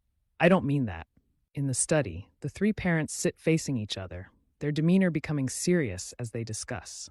It seems that the young hero's talents have not yet been able to move the heart of our daughter. Lord Quan sternly asks Lady Duong if she noticed this morning that there seemed to be something ominous between the 2 of them. She, holding a cup of tea, replies, it seems that the young hero has been rejected by Miss Hoa-an, father. Upon hearing this, the old man falls into contemplation, stroking his silver beard, and gently says, all right then. Over there, Lord Sun sinks into silence for a while. Lord Quan takes a deep breath and regains his voice. Forcing an arranged marriage is unreasonable. It is better for the feelings between the 2 to naturally develop. Lady Duong, upon hearing this, suddenly has an idea. She turns to her husband and suggests, Why not assign the task of teaching martial arts to the young hero to Miss Hoa An? If they meet frequently, perhaps feelings will develop between them. Her eyes light up, saying, "The head of the Duong family nods in agreement. Then I will ask Yi Tian to investigate whether we can grant Hui Tu and Tai Mao Tiandeng any favors. If possible, we can reduce the distance between them." Over there, Lord Sun is somewhat panicked and reminds, "But Miss Hoa An doesn't really have any interest, father. I'm afraid we shouldn't have too high expectations." He crosses his arms again, becomes silent, closes his eyes, and nonchalantly says, "Just give it a try." He reluctantly agrees. "All right, that's it." Outside the door, a familiar figure appears. "Respectfully, father, young lady Hoa and requests an audience," she calls out from outside, startling the three people in the room who mutter, "Why is Hoa and coming here at this hour?" Lord Sun regains his composure and speaks up, "Come in." After a moment's hesitation, she pushes the door and steps inside. Then, looking at the three serious parents sitting there, she becomes flustered, choking on her own saliva, and quickly leans forward, stammering, "Everyone was actually all here together." The three others stare at her, not understanding her meaning. So Hoa An stands properly, clasps her hands respectfully, and says, "I have come here because I have something to discuss." "Something to discuss?" Lord Sun is startled and asks again. Thinking about what she is about to say, she becomes a bit embarrassed, her face flushing red, her throat stiff, and Shio will do as father has instructed. She firmly holds her hands together for courage and says in a burst. He lets out a sigh, his whole face becoming stiff and expressionless. Later, Lord Sun hesitantly asks again, "What did I say?" "What do you mean, my child?" Lady Duong happily pulls her daughter closer to listen, while Hoa An continues to stammer. "It's that." The conversation ends with, "It's because you are too anxious," she adds. "Could it be that the young hero Xiaolong has caught your daughter's eye?" She stiffens, becoming silent, her face changing colors like a chameleon. Just as she calms down a bit, signs of redness appear. Amidst the joy of the two parents, she asks, "Why is Omi suddenly acting like this? Earlier, you said you didn't approve, right?" Her father is too straightforward, making Hoa and not know what to say at this moment. She taps her two index fingers together, showing her fluctuating emotions. After a while, she dares to open her mouth. "Because the young hero has promised to become the #1 under heaven. You have made such an oath." Her words excite the two parents to the utmost, and they ask again, "#1 under heaven?" He strokes his short beard, intrigued, and says, "Could you elaborate a little more on that?" Well, following father's wishes, Hoa An honestly recounts her thoughts, even though Tianfu was born with only 10 venomous specimens. "Because of me, the young hero has vowed to subdue all 10 types of poisons to become the top 10 venomous beasts." The head of the Duong family laughs heartily. "Your words are a bit hard to hear, but it's more about pride.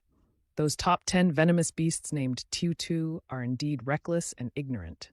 Even your mother says, teasingly, 'Oh heavens, are there such people in this world?' It makes my head hot and red like a boiled shrimp." A moment later, she recovers and explains, "Although I have agreed in my heart, before the young hero Xiaolong matures, if he can subdue one of the 10 venomous beasts, then the marriage will be approved." Does everyone understand what I mean? Hoa An glances at the other three, probing for understanding. The parents cheerfully agree. "It's just a few sons. Why can't they do it? If it's my daughter, she must go to that extent." Lady Duong adds, "But the men are not very perceptive, are they?" Hearing her mother speak, she understands a bit and asks, "Do I need to clarify it once more?" The woman pats her daughter's head gently and says, "No, that's not it. Doesn't the young hero realize that the matter has already been approved? Or perhaps he just isn't trying a bit harder for you?" The ruling lord also cheerfully says, "First of all, treat him like a son-in-law. It seems we have to act as if we don't know about this matter. If you try that, soon he will become part of our family line. Only then will they seem satisfied." Elsewhere, a pair of hands tightly grip Xiaolong hands, excitedly shouting, "That's truly admirable," and Kong. "Didn't you completely win her heart?" He praises her, causing Xiaolong to become embarrassed, scratching his head and forcing a smile. "That's courage and determination," she replies. The face looks just like Hoa An's smiling face, except on its head there is a green diamond-shaped gem. After a moment of silence, it says, "And Kong, perhaps today will be the last time. The resentment has been resolved, so my spirit will soon be liberated." holding on to the three children who are jumping around Xiaolong. They reply, "Yes, we understand." Standing still, letting a strand of hair fly in the wind, it asks, "How can I help you? If possible, we will do anything for you." He raises his hand to his mouth, looking thoughtful. If you don't mind, could you let me take a look at your body?" He snaps his fingers and earnestly asks Xiaolong. She blushes, tightly holds her collar, thinking, as expected, and Kong is also a true gentleman. Despite her hesitancy, after a moment, she agrees. "All right, that's fine." Afterwards, without hesitation, she pulls her collar down, but with a thoughtful heart. It seems that Kong is someone who is seeing this action. He suddenly becomes embarrassed and tries to stop in panic. "Wait, do I really need to remove it like this?" At this moment, it's its turn, feeling confused and bewildered, thinking, could it be? The children automatically cover their eyes upon hearing the two speak. "I won't remove it anymore if it makes you feel more comfortable." Xiaolong shouts in denial, "No, it's not what I mean. It's not like that. I just want to see the shape of the jade bracelet and Kong," she adds. No need for further misunderstanding. He immediately responds honestly, amidst its. At this moment, it finally understands what Xiaolong means and hesitantly says, "If that's the case." A second later, the market scene changes, and his excited shouts echo everywhere. His whole body transforms spectacularly. From a beautiful young woman, she transforms into a gigantic son-in-law, still using a coquettish tone to say, "If it's like this, is it okay, and Kong?" Exhaling a weary sigh, Xiaolong's eyes shine brightly with excitement as he exclaims, "Oh, it's real! It's really huge!" "Could you let me touch it a bit?" he asks verbally, but his hands have already touched it continuously. And Kong is speechless, saying, "You have already touched it, nothing else." Once touched, Xiaolong becomes even greedier, begging, "Please let me keep a bit of it, but it's so big. How can the connection hold up?" Indeed, when you step forward, the front part lights up brightly, right? Upon hearing this, he waves his short front leg awkwardly and says, "Ah, yeah." He wonders, looking at this cute gesture. "You are excited? Can I touch your leg?" With this question, and Kong is speechless for the second time. "You have already touched it, haven't you?" Being a true expert, Xiaolong becomes more and more agitated, asking probing and unique questions. "How intense is it? And the eyes, do you see with eyes or still use your beard to feel?" The three children are still covering their eyes, but not because of embarrassment, unable to see this scene. It can only answer curtly, "Of course," then exclaims in a panic. Looking intently at the sharp claw, he tightly grips his hand and asks, "Then let me touch the venomous fang just once." This question stuns Kong. That might be a bit dangerous, it reminds him. Hearing that, Xiaolong immediately uses a cute tone to persuade. "I said I would meet any request, right?" And Kong shakes his head awkwardly. "And Kong, what are you talking about?" Meanwhile, Thenban and Kong thinks to himself, "Are my daughters really okay?" His hand touches her face, revealing a clear look of lust. "Ah, this lustrous gem is dazzling," he thinks the rest of the sentence, "because everything is truly abnormal." Lord Triot's son clasps his hands across his chin, his expression becoming more gentle as he says, "That's right, young hero. No, Xiaolong. I have already heard Hoangani tell the story, and from now on, you are my child," he says in his warm and strong voice. Xiaolong looks astonished, turns to look at the young lady beside him, who also listens to her father, smiling gently with her petite face. Xiaolong knows that she won't help him, so he is embarrassed and wants to explain. Yes, but there are still 3 years of challenges left. However, before he can finish his sentence, he is interrupted by the Lord, who does not give him a chance to refuse. "The wedding will be held when you become an adult, which is only natural." Hearing this, he helplessly waits. The wife sits beside him, one arm around his face. Although she is aged, her skin is meticulously cared for. She smiles brightly and quickly interjects, "Oh my, son-in-law, how noble!" Once again, she welcomes him, saying, "We are your mother-in-law." Even the family patriarch participates enthusiastically. His hair has turned completely white, but his eyes light up when he looks at the young man, and his aged face smiles happily. Now, Huanyan has already chosen a suitable match. From now on, our family will only encounter. Seeing that everyone in her household is extremely supportive of their marriage, Xiaolong doesn't know what to say. He glances at Hoa En and softly calls out, "Nganni." She doesn't respond, but a small smile appears on her face. He thought he might have misread her expression until he looked closely. Her demeanor has returned to being aloof and cold, which amazes him. What's going on? Clearly, Tai Tai had set conditions for the marriage, so why is she acting as if she has already accepted it? Unsure of the current situation, he quietly decides to follow her lead first. Just as he thinks about it, Xiaolong regains his composure, scratches his head, and awkwardly smiles. Yes, I hope everyone can help. He had thought that after this statement, the atmosphere would become more awkward, or at least he would be the only one feeling embarrassed. However, the family patriarch and his son show no concern for him. The two elderly men in the house laugh heartily and discuss among themselves, saying, "Well then, we should get started." This scene leaves Xiaolong with a big question mark in his mind. After a moment of discussion with his father, Duongsan says to him, "Before studying the Duok Kong of our family, there's something I want you to see." Xiaolong looks towards him, astonished, and asks, "Yes, what is it?" His adorable demeanor catches the attention of the two elderly gentlemen, who exchange smiles. Duongsan, speaking on behalf of the family host, speaks solemnly and respectfully to him. "The Wan Dok Den, I assure you, you will." The four members of the family line up, allowing him to go to the back, while the family patriarch leads the way forward. As he curiously looks at the scene behind the courtyard, Duongquan speaks up. "We have all been waiting for this." Duongquan cheerfully tells him, "This is the moment you officially step into the Wandok Den as a member of our family. This is our clan's tradition, with the whole family coming together here." Xiaolong excitedly responds, and the elderly master also eagerly anticipates. After finishing his sentence, Xiaolong's breath becomes rapid, his face turning red because he's about to enter the Wandok Den to witness many wondrous things.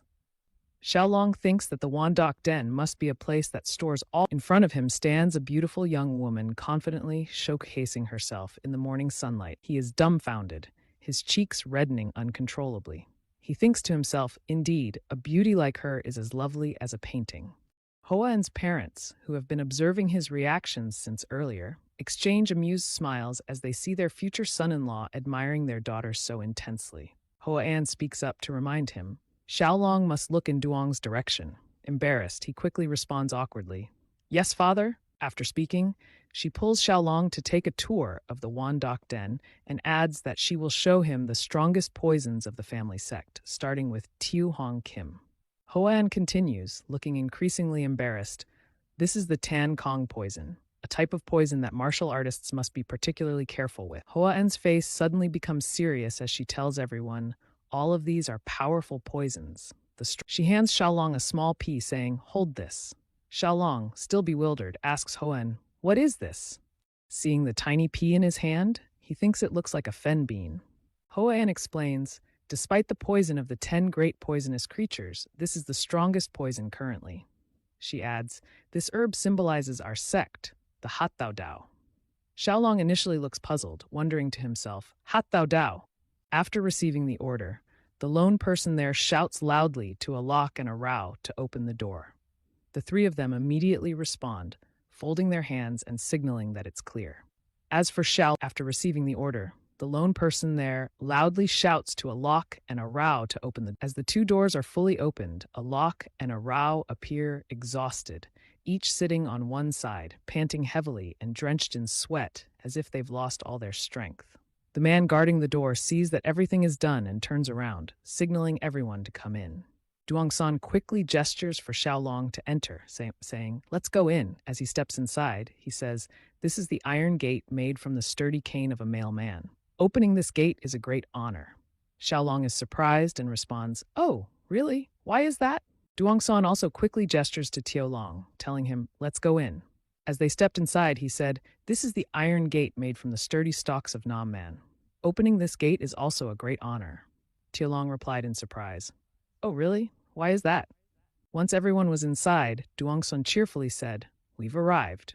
Tiolong gaped, looking at everything with astonished eyes.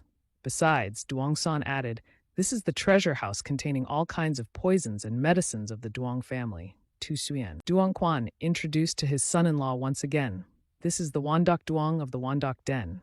Be careful, don't touch anything." He curiously replied, "I understand. So this is the Wandok Duong. Why is it stored in bottles and medicine pouches?" Duangsong quickly answered, "Yes, here we have many different kinds of poisons and medicines, such as mace poison and Thui Mien poison." As soon as he finished speaking, he discreetly pushed the boat over to the two children by kicking him over to Hoa An. He said, "Huanan, please explain to Tiolong. I'm sure my son-in-law will prefer that." The wife next to him, seeing this, quickly understood and nodded to the two. "Oh my, that's right." Hoa An did not show any sign of opposing their opinions. Instead, she blushed and replied, "Yes, father." After speaking, she pulled Tiolong to take a tour of the Wandok Duong and said, "Come here, I will show you the strongest poisons of our sect, starting with Tiohong Kim." The more Hoa An spoke, the more she seemed embarrassed. These are offensive poisons that martial artists must be particularly careful with. If inhaled, you won't be able to use your internal skills, so be careful. Duan Chuang poison, Diet Han poison, Huyet Han poison, and 7 types of Duan Han poison. Seeing their daughter pointing out many deadly poisons of the Duong family, the parents along with Duong Quan smiled softly at each other, saying, "They are both so adorable." Indeed. Facing Hoa An, her expression suddenly became serious as she said, "All of these are powerful poisons, and the strongest type in our sect is another kind." After speaking, she handed a tiny pea into Tiolong's hand, saying, "Hold this." At first, Tiolong looked at her, still bewildered, and asked Hoa An, "What is this?" Seeing the tiny pea in his hand, he thinks it looks like a fen bean. Hoa An explains, "Despite the poison of the 10 great poisonous creatures, this is the strongest poison currently." She continues, "This is the Tan Kong poison, a type of poison that martial artists must be particularly careful with. If inhaled, you won't be able to use your internal skills. This is racing. Racing is a type of Buman's curly hair. Just 2 milligrams are enough to kill an adult. It is famous for the assassination with an umbrella of a dissident Boria during the Cold War." He panicked and exclaimed that it is even stronger than Xianhua by 100,000 times. Hoa An smiled brightly and told Xiaolong that this is the poison closest to Duongmon's colorless, tasteless, invisible target. Therefore, this poison is the most lethal and most valuable type among all poisons. She also explained that killing someone with this poison is a precise assassination. After speaking, it seemed that Xiaolong felt a blazing fire around Hoa An, and at the same time heard her instruct him to remember well. "Xiaolong, the strongest poison is not the one that causes the most pain or is the most horrifying, but the one that kills people silently and surely. Duonggatu Suyen's deadly strike is aimed at being silent and certain." In Xiaolong's mind, countless images of family members suddenly surged, thinking if they were in his future until now, he realized and silently affirmed that the family is full of assassins. Immediately after, a voice interrupted their conversation, saying, "That's enough now." Duong Quan from afar spoke next. "Let's go see the animals that Xiaolong has been longing for." Xiaolong then appeared excited and replied to the speaker, "What about animals?" The old man also offered to him, saying, Duong Quan spoke, giving instructions to everyone, "Then let's go right now." Before the old man could finish his sentence, an urgent message was brought from afar, causing them to pause. The family master had an urgent matter to report. Nyan ran swiftly from afar and arrived at everyone's place. Duong San, seeing this, worriedly asked, "Ninin, is something wrong?" After catching his breath, he immediately reported to Duong San and everyone, "You need to go to Huyenvu clan immediately." He curiously asked Huyenvu clan, "Why did you come here?" Ninin quickly recounted that the elders of the family. Just as he finished speaking, Duong Quan got enraged, shouting loudly, "What do they want from us?" Xiaolong secretly recalled that the family elders are members of the branch she had mentioned. "Aren't they?" Chu Dai raised his hand quickly and said, "There are 2 matters. One is that the medicine we sent to the family master Tu Shuyan was ineffective, and he has sent a complaint letter. The other matter is that," Ninin said, looking at Xiaolong in front of him with an embarrassed expression and a gloomy tone. Understanding what he meant, Xiaolong sighed deeply. Unexpectedly, he spoke directly. "It's about the poison attack." Duong Quan didn't seem too surprised and replied, "Is the news true?" After saying that, the old man left with everyone, telling Xiaolong, "Let's go. My son-in-law can come with us." After a while of their journey, finally at Huyenvu clan, there were many elderly people busily discussing something. Seeing that everyone had arrived, one of them suddenly shouted, calling Duong San by name. Not even had they just met and greeted, but they already started scolding furiously. Why did you unilaterally decide on such an important matter? Is that right? How could you marry our precious daughter Hoang-an to an orphan child of unknown lineage? Upon hearing this, Duong-san clenched his teeth and asked them, "The orphan has no lineage." He was furious, his anger rising sky high in front of everyone, protecting Xiaolong. He said, "Are you insulting my son-in-law?" They quickly lost their temper, each going their own way. "No, it's not. It's the truth." Duong Quan approached them and asked, "Am I the one who decided this? Do you have any objections?" The elderly elders hesitated awkwardly before the question from their senior family master. Xiaolong, listening to the malicious attacks from outside, showed his dissatisfaction. He said, "Senior family master, please advise. Our family master has just agreed." Seeing that the smile was gone from Xiaolong's face, Hoan softly apologized to him for the inconvenience. Even Xiaolong helplessly complained, "Oh my God," he sighed and thought to himself, "I've made her worry again." While the elders were still arguing, he suddenly spoke up to apologize for interrupting the conversation of the senior elders. He seriously said, "This matter seems to be because of my own incompetence." After saying that, he patted his shoulder proudly and shouted, "If I demonstrate my abilities, will the senior elders accept it?" The old man from afar became surprised and a bit confused, asking again to make sure, "Are you wrong about something?" With that confident look, he declared, "For example, solving the difficult problem of the family master Tu Shuyan." Hoa An, along with Duong Funyan beside her, were worried about him and frantically scolded, "Xiaolong, what are you planning to do?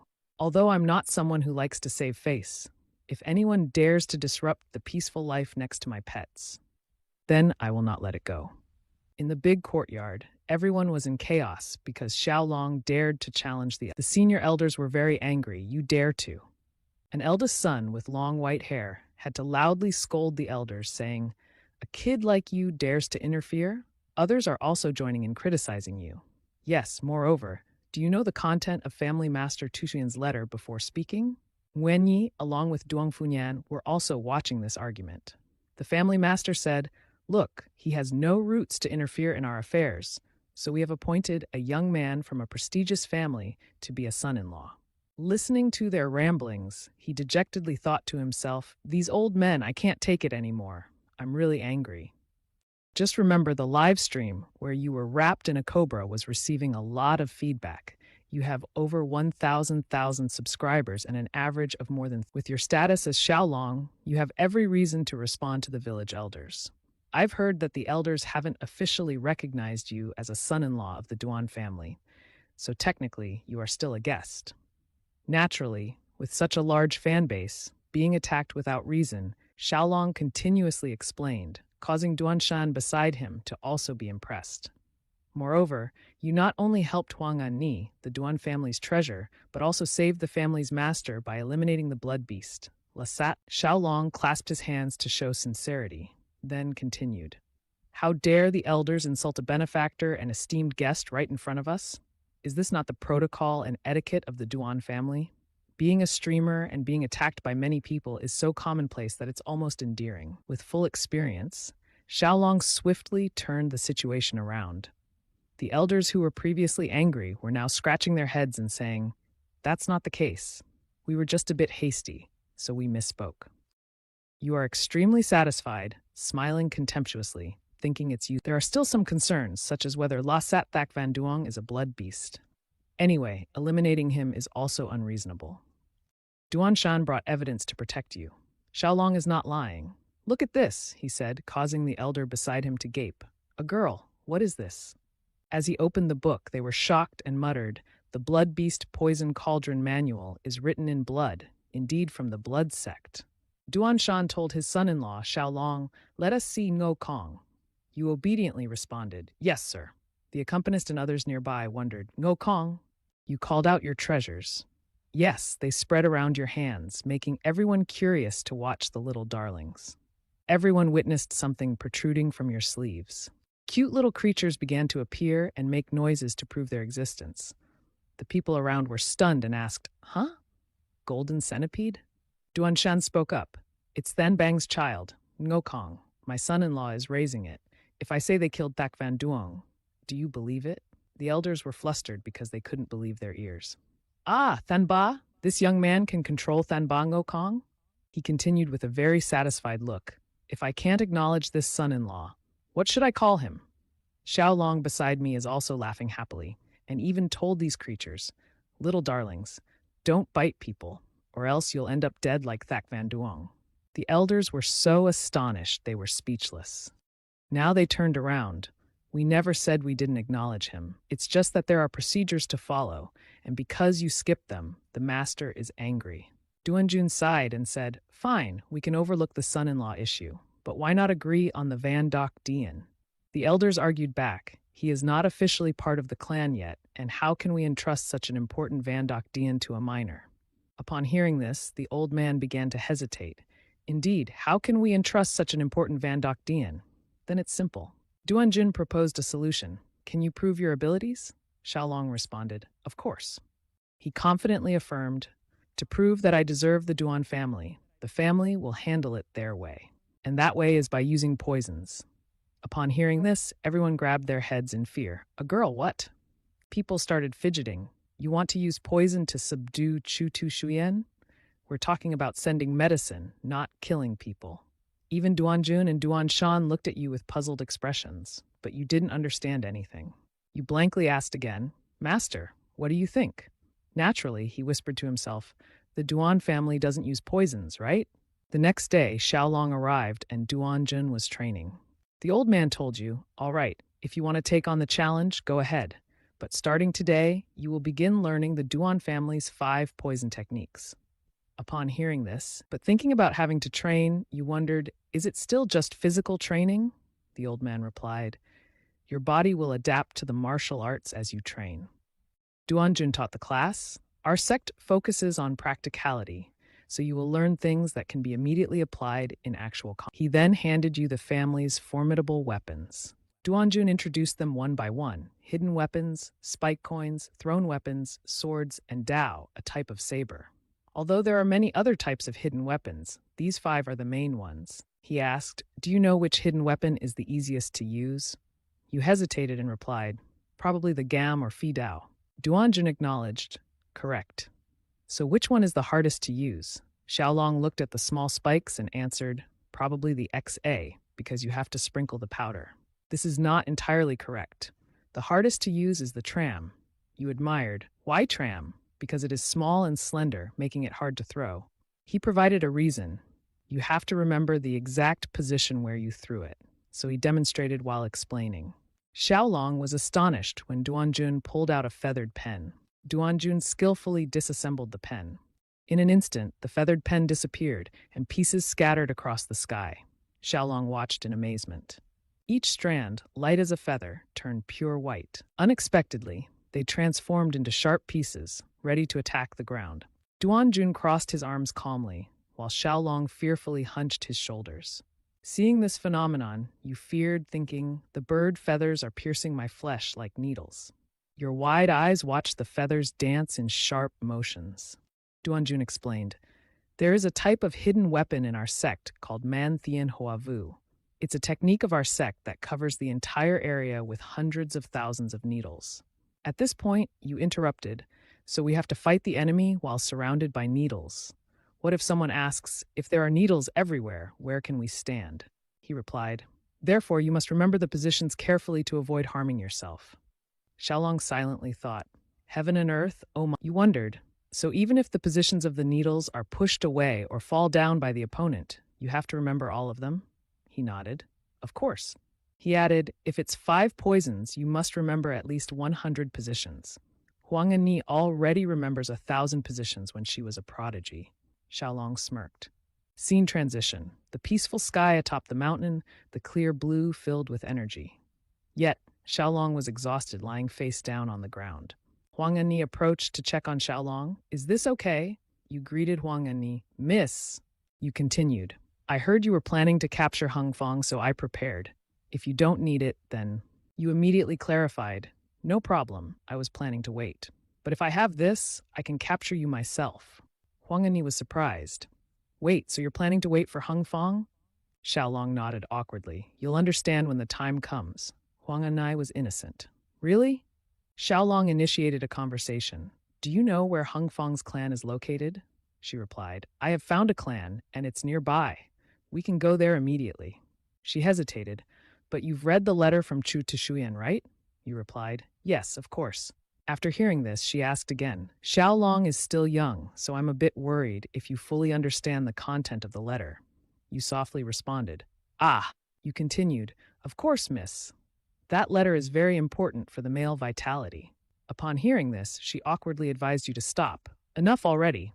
Then she added, "You seem to understand the problem well, don't you? The big problem that Chu Tushian is facing is..." Helplessly, she praised you. "Xiaolong, you're really understanding. Considering your age," you stammered. "Ah, it's because I live alone, so..." Suddenly, she quickly ran away.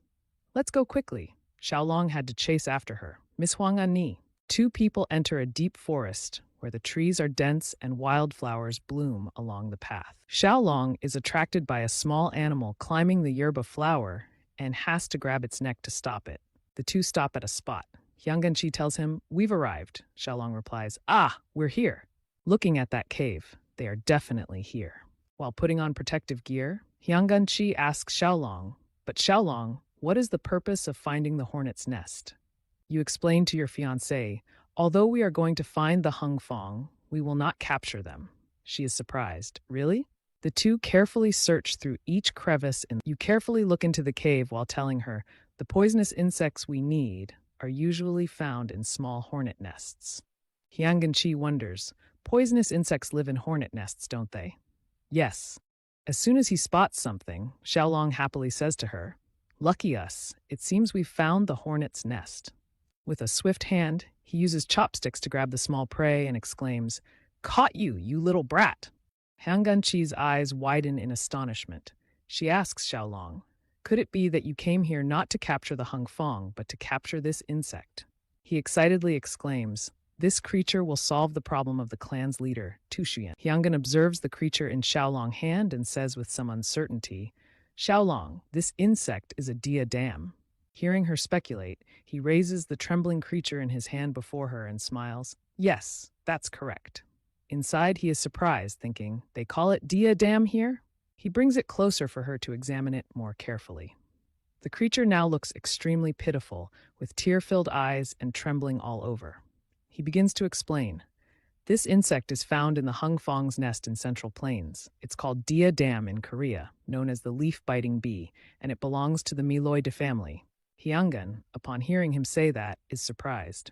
"So diadem can be found in the Hung Fong's nest? Why didn't I know this?" He cheerfully replies, "Their life cycle is quite special." Then he shares his knowledge with her. Their reproduction method is quite strange. Normally, when they lay eggs, they protect them or create a safe environment for the eggs to hatch. But this species is different. Unlike others, they only lay eggs. The small, oval-shaped yellow eggs can appear on rock ledges, tree trunks, leaves, basically anywhere. Whether in dense or secluded areas, their eggs are likely to be found, they just lay them all in one place without caring about anything else. Anyway, in some miraculous way, the larvae of the leaf-biting bee will hatch and start crawling to the nearest high place. When they reach the top, they will form a strange shape. At this moment, another unexpected thing happens. They stick together and pretend to be a flower, as a reminder never to search for leaf-biting bee larvae online. When a beautiful honeymaker bee goes to gather nectar and discovers them, she will happily exclaim, "Oh my!" At this moment, the honeymaker bee will fly over. Seeing the leaf-biting bees masquerading as a flower, the honeymaker bee is surprised and wonders, "When did there ever have flowers here?" Thinking they are real flowers, she continues her pollen-gathering work.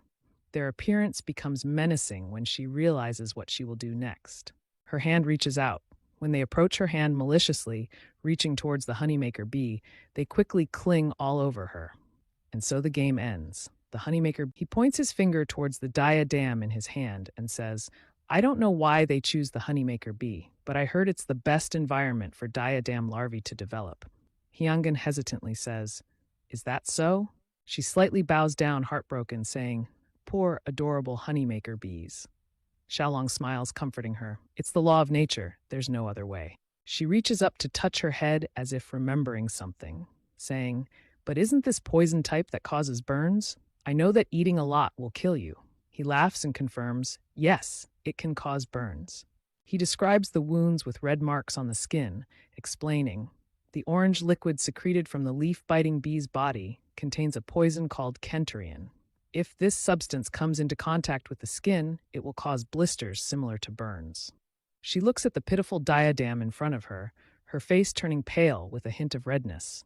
She bites her lip, covering her mouth with her hand, and softly says, "But it has that effect?" He responds, "Yes, until the poison is expelled from the body." Seeing her appearance, he squints and laughs jokingly. It can make men erect. Hyungan turns and runs away, the red marks on her face becoming more pronounced. She runs with her eyes closed, shouting, "Enough, let's go back to the Wando clan." Xiaolong, surprised, calls out, wait, let me catch a few more."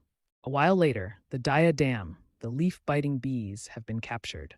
Then we return to the Wando clan, and I have instructed the fighters on how to prepare the medicine. He looks at the group in front of him and slowly says, "All right, listen carefully." He raises a finger as a signal. "First, let's dry the diadem and then grind them into powder." Everyone's expressions gradually change as complex mathematical formulas run through their minds upon hearing his analysis.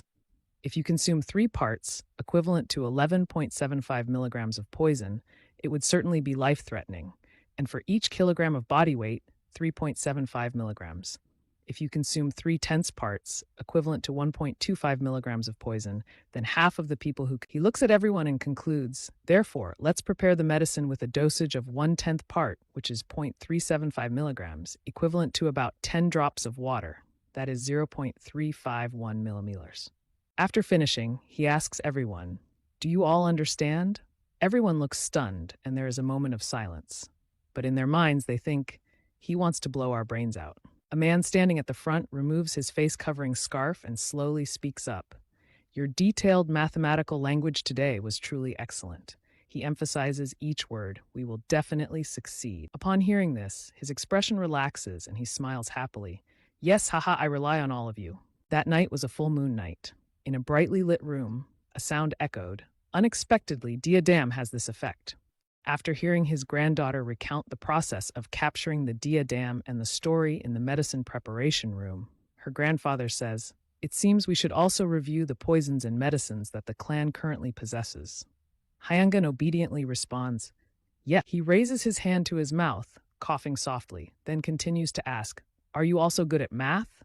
Hyungan replies, "Yes, he has divided 1 part into 10 parts and said that it is equivalent to the weight of 10 drops of water." Upon hearing this, the man's expression becomes serious. He lightly touches his index finger and thumb together, speaking in a low voice.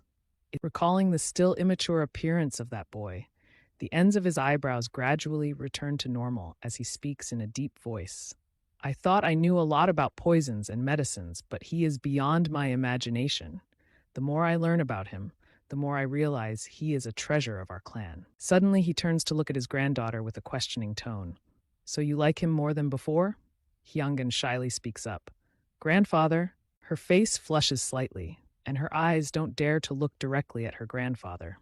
She tightly clasps her hands and brings them to her mouth to cover her embarrassment, saying, "I just realized that I was too hasty at first, so I feel sorry." He closes his eyes as if understanding his granddaughter's feelings, then gives advice.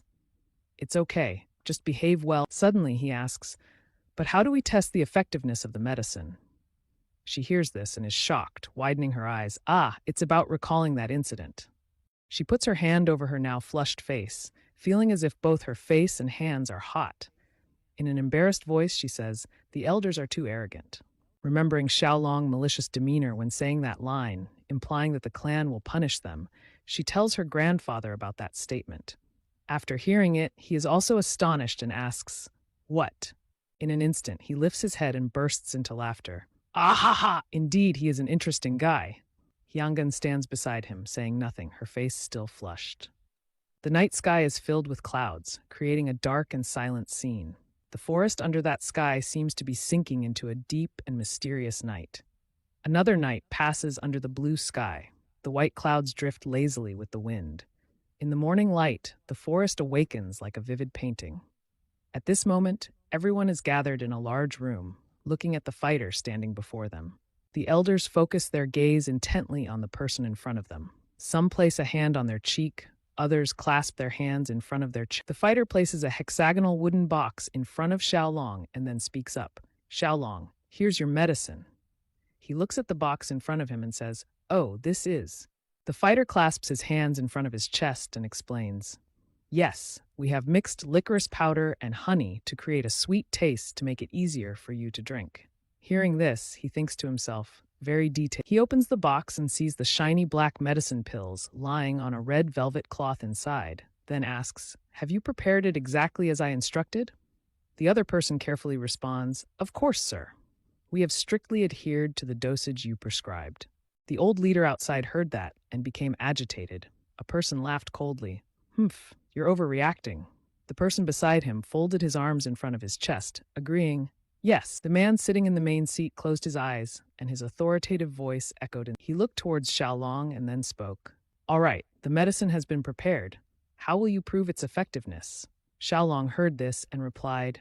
A hand slammed strongly on the table, creating a loud sound and a simultaneous shout.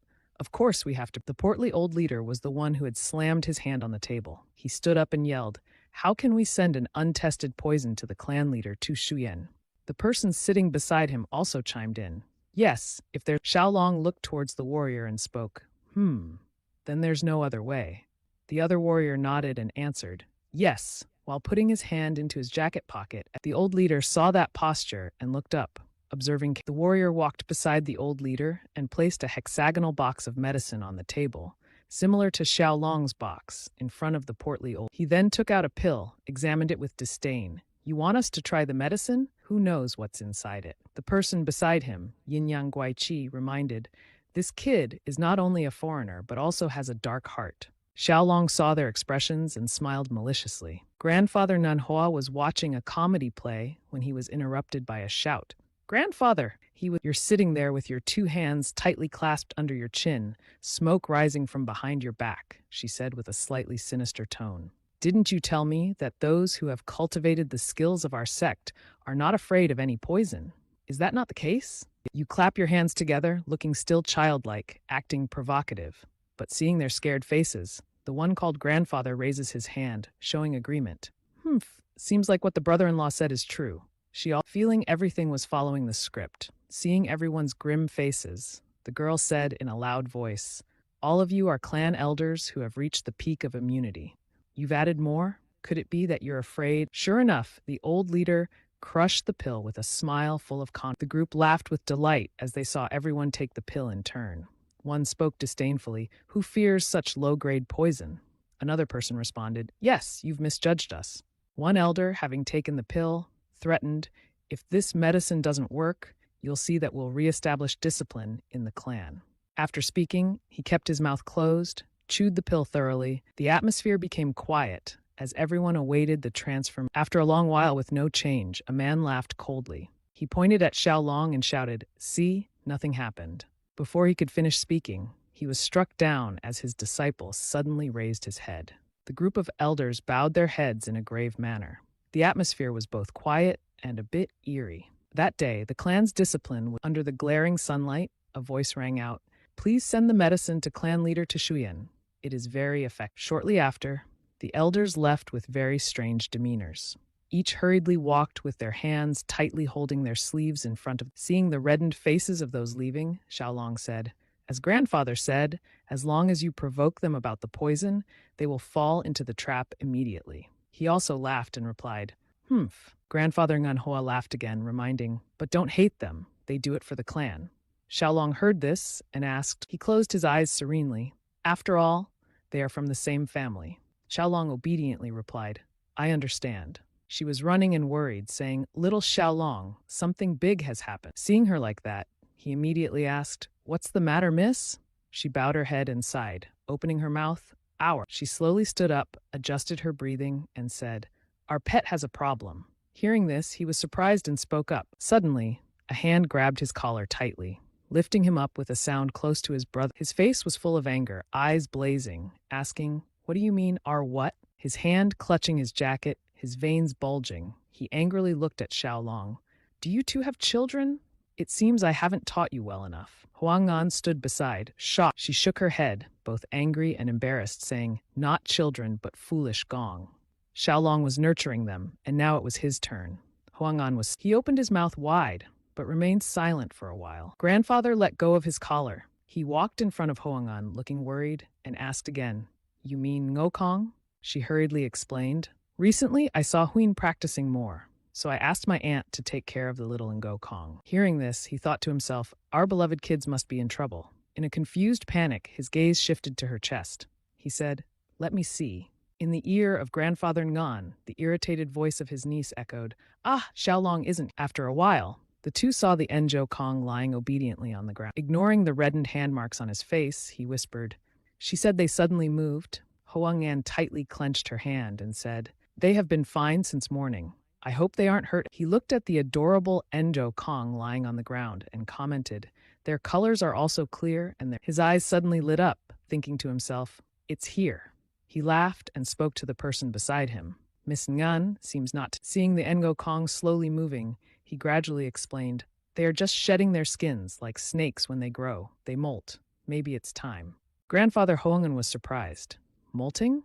Are they already rebels?" He leaned against the wall and answered. Suddenly, one Ngo Kong rubbed its head on the ground. A rustling sound echoed. Huang An hurriedly called, "Xiaolong, look!" Seeing the Ngo Kong with a new yellow-orange skin slowly emerging from the old shell, she shouted, "The heck!" The group saw that the Ngo Kong had completely shed the old shell. The old man's voice showed his pleasure. "Oh, it's truly miraculous." Huang An was also watching attentively and suddenly exclaimed. Another Ngo Kong slowly crawled out of the shell. The yellow-orange shell felt soft, making one want to touch it. Finally, it gently shed the old coat and its body moved slowly. Seeing all three Ngo Kong lying obedient, he was happy and said, "They've all molted." Huang An's eyes shone brightly as she looked at them and said, "It seems they are." She turned to Xiaolong and asked, "What are their names?" He hesitated slightly, thinking to himself. He showed a thoughtful expression, putting his hand on his chin, thinking for a while. Looking at the three Ngo Kong on the ground, he considered them intelligent and shouted, "Ngo Nyat, Ngo Nyi, Ngo Tam."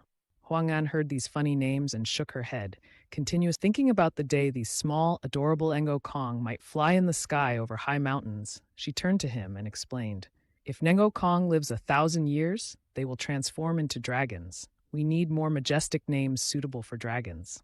Hearing this, he couldn't help but laugh and said, "Ha, Miss Ngan, how could Ngo..." Grandfather Hoengan, hearing their discussion, interjected, "But anyway, 1,000-year-old Ngo Kong is still called a dragon. We call them Tian Long, heavenly dragons." Hearing his tone, she understood Hoengan's attitude earlier, and at the last moment, looking at the three, he carefully thought and said, After making up his mind, he turned to Hoengan and said, "Call them So, Huang, and Ban." She was surprised and repeated. He slowly explained, "The first to emerge is Xo, the second looks like a female, so the second is Huang, meaning fragrance. The third one has a shiny shell called Ban." Huang carefully watches her three children, slowly repeating the three names you just named. Shou, the three of them were still delighted observing the Ngo Kong group. She spoke softly. The children's names are usually given by the father. Xiaolong walked down the road, his swagger making everyone around turn their gaze toward him. As he walked, he thought that after a day passed, the Ngo Kong would cling tightly to. Too exhausted, he sat down next to a barrel by the road, opened his mouth to breathe out. He felt his inner clothes were slightly damp, thinking to himself that his body wasn't completely dry yet, but he could move on.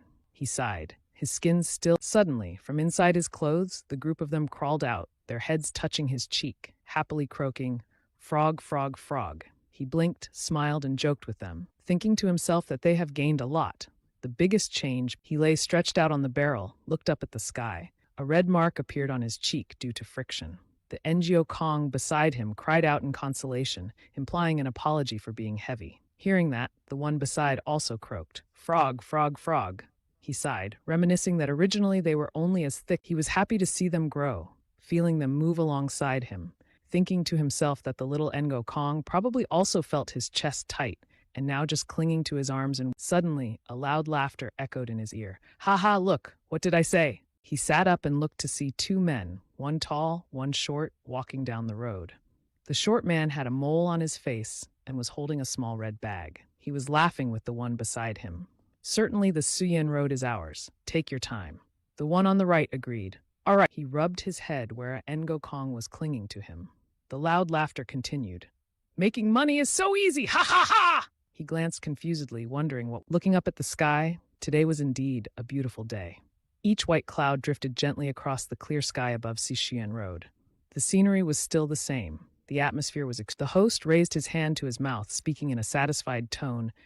He looked at Xiaolong and then asked, "Aren't you guys the ones who sent the self-prepared medicine to the Sichuan clan a while ago?" Hearing this, he nodded. Thinking of his plump figure, he was so happy that tears welled up. His round thumbs showed approval. He announced that the medicine had been used very well, so the clan leader sent a lot of reward money along with thanks. The two heard this and were very happy. He happily asked. His father-in-law, Hoang-an, laughed loudly. "You're newly a son-in-law, and I've quickly benefited. You've helped me a lot." He scratched his ear awkwardly and laughed. "Ha ha!" Suddenly, he withdrew his cheerfulness, speaking in a deep voice. He did not brush the hairs on his face. Looking straight at him, he slowly said, "I will give you a spiritual elixir. Even if I give it to you, you would modestly..." He was shocked and asked again about the spiritual elixir. He thought of his father's earlier words. Before, he said that a spiritual elixir would... Hoang-an suddenly interjected. "Father, if it's a spiritual elixir, what is it?" He answered in a low voice. "It's nothing." He looked at the two, then slowly said each word. "Honey of King Kim Maofeng." Xiaolong thought of bees collected. He thought to himself, "Honey? I've heard that to become a master, internal power is very important, so I'll take it." He happily agreed, saying loudly, "Thank you, father-in-law." Hoang-an's expression suddenly changed. She was no longer as happy as before. She wasn't happy or sad, but spoke up. "Father, why only honey as a reward?" Her father saw her daughter like that and looked embarrassed. He stammered, "Ah, about that." Without letting him finish, she grabbed Xiaolong's arm and raised it, speaking with fiery anger. This time, Xiaolong's job isn't a small matter. Although King Kim Maofeng's honey is of medium quality, it's the lowest among spiritual elixirs. You can't just save the reward for Xiaolong. Your brother has merited it. She frowned, demanding the reward back. At least it should. Her father lowered his gaze, his voice also lowered. Even if it's a spiritual elixir, refining it is expensive. She heard this and squeezed her hands tightly, her eyes like small torches, her whole body blazing with anger. She gritted her teeth. Compared to what Xiaolong... On this side, her father tilted his face away, covered his mouth, coughing, silently shedding tears. As a big daughter, 8 tears poured down. Xiaolong spoke up, breaking the atmosphere. He looked at him and asked, "Father-in-law, what is King Kim Maofeng?" Her father was indifferent. "Ah, of course, it looks like a bee." He heard this, then turned around, speaking in a husky voice. He thought of the large golden beehive on the branch, each bee diligently collecting honey, flying away and then returning. He explained, "King Kim Maofeng is a medium-grade venomous parasitic worm, usually found in forests. It's a large bee, about the size of a small..." But what Xiaolong was concerned about was the size of King Kim Maofeng. His eyes shining like stars, enthusiastically asked again. Seeing his agitated look, Hoang-an turned her cheeks to stop him. "Xiaolong, brother, please wait a moment. I'm very angry." At this moment, her father spoke again, looking somewhat embarrassed. "Hoang-an Yi, it's not what I meant. I thought Xiaolong would want to go directly to find King Kim." He quickly stood up, his voice full of excitement. "Father-in-law wants me to go directly to find King Kim Maofeng." He also raised his thumb to confirm. His breath was heavy, his face flushed red from excitement. He thought to himself, "Go directly to collect honey? When I was a YouTuber, I went to collect honey." He hurried to the door, shouting loudly, "Let's go! Father-in-law to collect honey, then I'm very proficient." His father-in-law was also excited, laughing loudly. "Ha ha ha! I knew you'd like..." Hoang-an sighed, watching the two leave. He left Sichuan Road. The honey-collecting trip had begun. On the way, he thought to himself, "Because that's valuable information my father-in-law gave, I think there will be no other competitors." Unexpectedly, upon arrival, he saw 2 groups of people arguing loudly. A scar-faced man spoke up. The group heard this and were surprised, thinking to themselves, "Huh?" On the side, the scar-faced man heard this and asked again, "You bought the information? We also bought it. How else could you have bought it from a guy with messy hair and a big mole on his face?" The man in black couldn't hide his surprise. Xiaolong's face became stiff. He thought of the 2 people he saw on the road, a guy with messy hair and a big mole on his face. How could they be them? Xiaolong realized they had sold information to both the... Hoang-an had been listening to the conversation earlier. Now her whole body trembled with anger. He clenched his hands, pressed his lips, and cursed silently. "Those bastards!" His shouting echoed, "How dare you!" The group heard this and turned to look, their faces showing astonishment. A man exclaimed, "What? Xuan Road." Xiaolong laughed bitterly. "My honey collecting plan."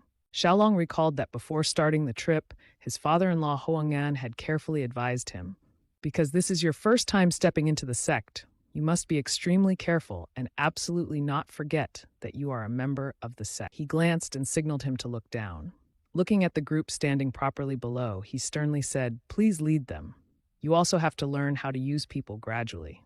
Xiaolong was astonished, asking again, "Sir, you want—" He looked at Huang'an standing behind, puzzled, and said, "But, young Miss Huang'an." She didn't let him finish his sentence and laughed loudly. "Ha ha, this kid Huang'an Ni is my person. You are my life partner. You are—" He felt embarrassed, blushing, awkwardly saying, "Friend." His life partner Huang'an also laughed happily, encouraging, "Brother, you'll do well." After speaking, she added, "I will also help you." Hearing this, he became even more embarrassed, replying, "Yes, I will try my—" At that moment, the group of Sichuan Road and the ones who came first were staring at each other. Xiaolong was worried, thinking to himself. He turned to the man beside him, the team leader of the blood sect, Team Yet Jiang, to get his attention. "What should we do about this? Let's share the rice with them." Yet Jiang put his hand on his chin, speaking in a low voice. He crossed his arms in front of his chest, contemptuously saying, "Who are they to demand Sichuan Road? We will divide our share." Huang'an also voiced her agreement. She looked toward the opposing group, her eyes showing venom. Her voice also deepened. "They dare to sell information that Sichuan—" The leader recognized her and was astonished, saying, "You like the honey of King Ningyet?" The man behind heard this and panicked, shouting, "King Yu—" The leader hurriedly clasped his hands in front of his chest.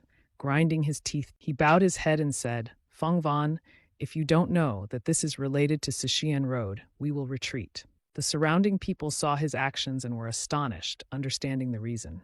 They successively clasped their hands and bowed their heads, saying, "Van Homon, we also withdraw. We will go another way. Damn it, I will catch and peel off that Bangok Kui of the Sat sect." Seeing the people run away as if encountering a ghost, Xiaolong was amazed, thinking to himself, "Is that how it goes? Our Sichuan Road, this—" Seeing the people disappear, he asked, "And then?" Guetjiang replied in a deep voice, "Probably not." He spoke his conjecture. "They will hide somewhere. Those Sai sect people wouldn't just retreat like that." He clasped his hands behind his back, explaining, "First of all, they will find a good position nearby. Clearly, they are hiding nearby and waiting for an opportunity." He turned to his subordinate Chubai. "Please determine their location." Chubai clasped his hands in front. "Respect—" "I see the worry still on your face, Hua Yin." "Don't worry, Xiaolong, everything is fine." You look towards the vast forest and mountains in front and whisper, "Our—" At this moment, Hua Yin, Xiaolong, and Yet Jiang are hiding. In front of them is a large tree. Near the base of the tree on the ground appears a big hollow, with several large bees. Upon closer inspection, the bees are black and yellow with thick fur. The swarm of bees continuously flies in and out of the tree trunk. Xiaolong is astonished and exclaims, "That's the golden hair wind king. Hua Yin, I'm also seeing it for the first time. It's—" Your excited face, saying it's very cute. Hua Yin quickly praises its fluffy appearance. Wei Jiang is pleased and says, "That's why it's called the golden hair wind king." After observing for a long while, you deduce that the colony is relatively small, only a few hundred bees. If it's the wind king— Hua Yin, hearing something new, asks again. You patiently explain, "That's the common term for a wind king colony. Usually, a hive has about 5,000. She hears the explanation and is surprised. "You can tell without going inside?" Xiaolong confidently replies, "Yes, just by observing the number of bees entering and—" At this moment, footsteps sound behind, making the group turn around to look. Cao Bai kneels on one knee on the ground and announces, "The master has found the 4 clans." Wei Jiang, hearing this, asks, "Where are—" Cao Bai tightly closes his eyes and hesitates to speak. He recounts his observation and tracking process. As predicted, they are setting up a fire, waiting for him. I couldn't help but curse them. Damn it, they're indeed on the opposite side, although I can't see clearly what they're doing. Wei Jiang, after hearing the report, strokes her chin thoughtfully. They must be waiting for nightfall to harvest honey using their method. Xiaolong he sees your curiosity and explains, "If we burn mugwort leaves and let the smoke enter the hive, the bees will become calmer. Then we can enter and collect the honey." You hear this and quickly praise, "Oh, that's it." Cao Bai beside you hesitantly interjects, but the wind is blowing towards us now. Everyone looks up as the group does, and as Kaobai said, the wind is blowing their way. Everyone exclaims, "Ah!" While everyone is still worried, Xiaolong clenches his fists and bangs his other hand on the table, joyfully exclaiming, "We got it!" Kobai hurriedly asks. His face briefly flushes with excitement as he shares his thoughts. "If the wind is blowing our way, doesn't that mean we can mask our scent?" Huayin thinks and replies, "Exactly." He stands abruptly, looks towards the base of the tree and shouts, "Let's go for a bit and come back immediately." Hearing this, Huayin is horrified. Seeing you run, she hurriedly pulls your sleeve tightly to hold you back. "No, Xiaolong, the golden hair Wind King is a mid-level dangerous creature." Hearing this, not only are you not scared, but you're even more determined. Just once, suddenly a large boulder rolls towards them, making both of you astonished and exclaim. The boulder continues moving forward with a loud, rumbling sound. It moves towards the golden hair Wind King's hive, and then both of you panic as you watch the scene before you. Xiaolong trembles and shouts. From within the tree trunk, the bees continuously swarm out, one after another. Huayin quickly hugs you and runs in the opposite direction, scared, saying, "First, run." Xiaolong, being tightly hugged by her, finds it difficult to move and shouts, "Yes." The forest, which was originally quiet, becomes noisy. Then chaos ensues above the dense forest. The sky gradually turns to evening, and the forest is covered with a thin layer of cocoa. Xiaolong sits level on a rock, pondering and dejectedly muttering, there's no... He tightly closes his eyes, trying to calm himself and organize his thoughts. "We have to go against the wind to the fire group, but we're trapped between the 4 clans people and the 7 winds." Thinking about the bees with their fluffy wings like clouds, he opens his eyes, touches his chin, and recalls the scene where Huayin hugged him and ran away earlier. He can't help but feel a chill down his spine. Even 30 meters away, someone behind him suddenly calls out, "Xiaolong, come here." Hearing this, he turns around to see who it is. He speaks up, "Ah, Huayin, miss." Huayin brings 2 worker bees lying on her shoulders. With both hands, she holds another bee and presents it in front of him, then happily says, "It seems they've eaten everything because they've been flying around in circles, so I brought them here." Looking at the worker bees continuously making a goo-goo-goo sound, the worker bees relocate above him. Xiaolong watches them continuously making goo-goo sounds and gently says, "They've become calmer now." Huayin sits down beside him. Although neither of them speaks a word, the atmosphere is extremely... After sitting together for a long time, Huayin turns to him and breaks the silent atmosphere. "Is there anything else we can gather?" Hearing this, he hesitantly replies, "Ah, I want to observe more." She responds, "Ah, sorry for always urging you, Xiaolong. Take your time to think calmly. There's no need to..." Hearing this, he feels the pressure increase. Without saying anything, he smiles inwardly, smiling wryly. "Ha ha, you're urging me." Suddenly, Huayin looks ahead and shouts, "Breath!"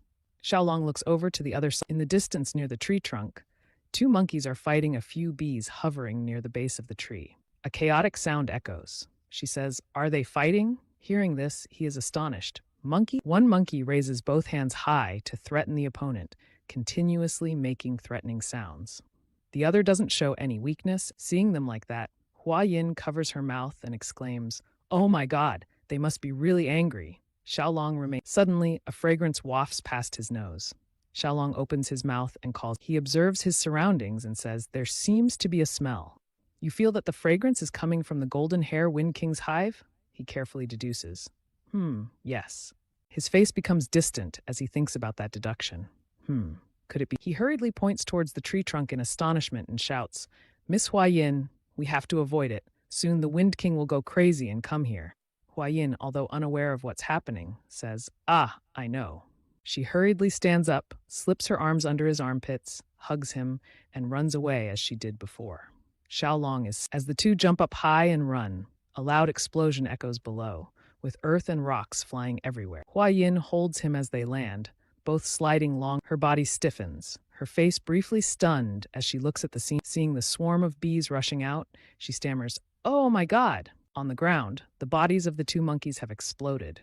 The swarm of bees is swarming down, with one monkey whimpering in pain. Large swellings appear on the monkey's arms as the bees joyfully come to feast. Seeing the 2 monkeys become a feast for the bees, Huayin can't help but be scared and says, "Almost a big problem, you heard?" She turns to him curiously and asks, "But Xiaolong, how did you know the golden hair Wind King would attack like that?" Clearly, you told me to avoid it before hearing the sound of the golden hair. He remembers the fragrance emanating from the tree trunk and hesitantly says, "Ah, it's because of the smell." She asks. Huayin thinks and says, "Upon reconsideration, it seems like the smell is pheromone." Hearing that, he sees her face has returned to calmness and thinks to himself, how could Huayin distinguish pheromone? To verify the information, he asks her, "Do you know the fragrance from earlier?" Huayin smiles and replies, "Ah." Then she continues, "The smell from earlier is similar to pheromone." Before she finishes speaking, he rushes over to tightly hold both her shoulders, joyfully saying, "That's it!" Huayin shyly exclaims. Overwhelmed with joy, he buries his face in her shoulders and cries, hoo hoo hoo." Feeling the two of them are quite intimate, her face turns even redder. Nungokong hides inside your chest, peeking his head out. Xiaolong hides her face in her chest, smiling and saying, "We've found a way." In the darkness of the night, people gather around the campfire roasting food, forming separate groups. Around them, some are on strict. A man lifts his head, drinking wine. His cheeks are rosy. He seems quite tipsy. Beside the warm fire, with the fragrant smell of grilled fish, the man drinks, then slaps his mouth and laughs heartily. "Haha, delicious." The person opposite him curiously asks, "Hey, when do you think we'll go get the honey?" The wine-drinking man thinks for a moment and replies, "Not sure yet. 3 days ago, I saw them running around everywhere, and now suddenly, they're quiet." The man speculates they're planning something, and the scar-faced guy agrees, saying, "Probably so." Suddenly he asks, "Hey, did the beehive really get the money?" The other guy laughs, "You've been fooled all your life, haven't you? If it's made from royal wax, which is extremely precious and only usable by royalty, they would definitely just take the honey and discard the hive, leaving the hive for us." The man ponders and laughs sinisterly. "Besides, if they happen to be defeated and all die, haha." The remaining guy hears this and clasps his hands together, mimicking a sinister laugh. Thinking of the girl with a fierce gaze, he says, "Ah, there's also a poisonous flower called the martial flowers. We need to be careful and not let it cause harm anymore." Thinking of her beautiful appearance, he laughs again. "Not what I meant." His opponent licks his lips hungrily. Thinking about it just makes me want to." Remembering the girl makes him itchy all over. The guy next to him jokes, "Who knows? Maybe one of us will end up as their son-in-law." A confident voice rises, "Oh, of course, if you save my life, you must repay it." Suddenly, a strange fragrance wafts through the air, causing him to stop and mutter a sound. The group slowly stands up, murmuring excitedly, "Where is this sweet scent coming from?" Right, maybe it's the scent of poisonous flowers. Haha, indeed, and the aroma must be as enchanting and sweet as it is now. Under the gentle moonlight, the fragrance gradually becomes stronger. Hearing rustling sounds from behind, one guy turns around curiously and asks, what was that sound?" The group urges everyone to stand up, only to see something pitch black in the distance. Unclear what it is. As it gets closer, everyone's faces turn to astonishment, jaws dropping as they exclaim, "What's that?" Someone recognizes it and shouts, "It's the queen bee." Hearing that, everyone panics, jumps up, and urges each other to run quickly and escape. A swarm of bees rushes like rain, each one extremely aggressive. Despite their efforts, the people cannot escape being stung, their bodies swelling up. Weak moans echo, "Help, ah," on the ground. Flowers and fruits are scattered everywhere, emanating a strange fragrance. This mixture wasn't randomly released but was deliberately done by someone. Xiaolong and Huaying stand behind a boulder, watching the bees move towards the source of the fragrance. Huijiang is astonished and says, "The bees are flying all to one place." Huaying nods, "Yes, it's true." She turns to Xiaolong, curiously asking, "Xiaolong, what exactly did you do?" He smiles and replies, "That's because I ordered the bees to launch a full-scale attack." She remembers the flowers and fruits he told her to prepare. "Wait, did you just crush the flowers and fruits and spread them?" She looks at the fragrance emanating from the mixture and realizes that it was the signal to order the full-scale attack. Xiaolong explains, "Pheromones are chemical signals that animals of the same species use to communicate." He emphasizes, especially social insects like ants and honeybees actively use pheromones to communicate. "So you can know in detail," he continues. "I'm not shy to explain thoroughly. The pheromone I used is the scent that bees release when initiating a full-scale attack. It's called shamanastatus." Huaying thinks of the dense swarm of bees, so the scent of this mischievous flower is just like the moment when the bees launch an attack. It's truly miraculous. Hearing her praise, he feels shy, but says, "Still, I'm amazed that you could distinguish that scent." Moreover, you smile modestly. Of course, as a physician specialized in poisons, being sensitive to fragrance is natural. Xiaolong looks straight ahead, not at her, and replies, "Yes, that's right." He points to a tree they've been waiting for days, his voice showing excitement. The queen bee has led the swarm to attack, so we should start moving in.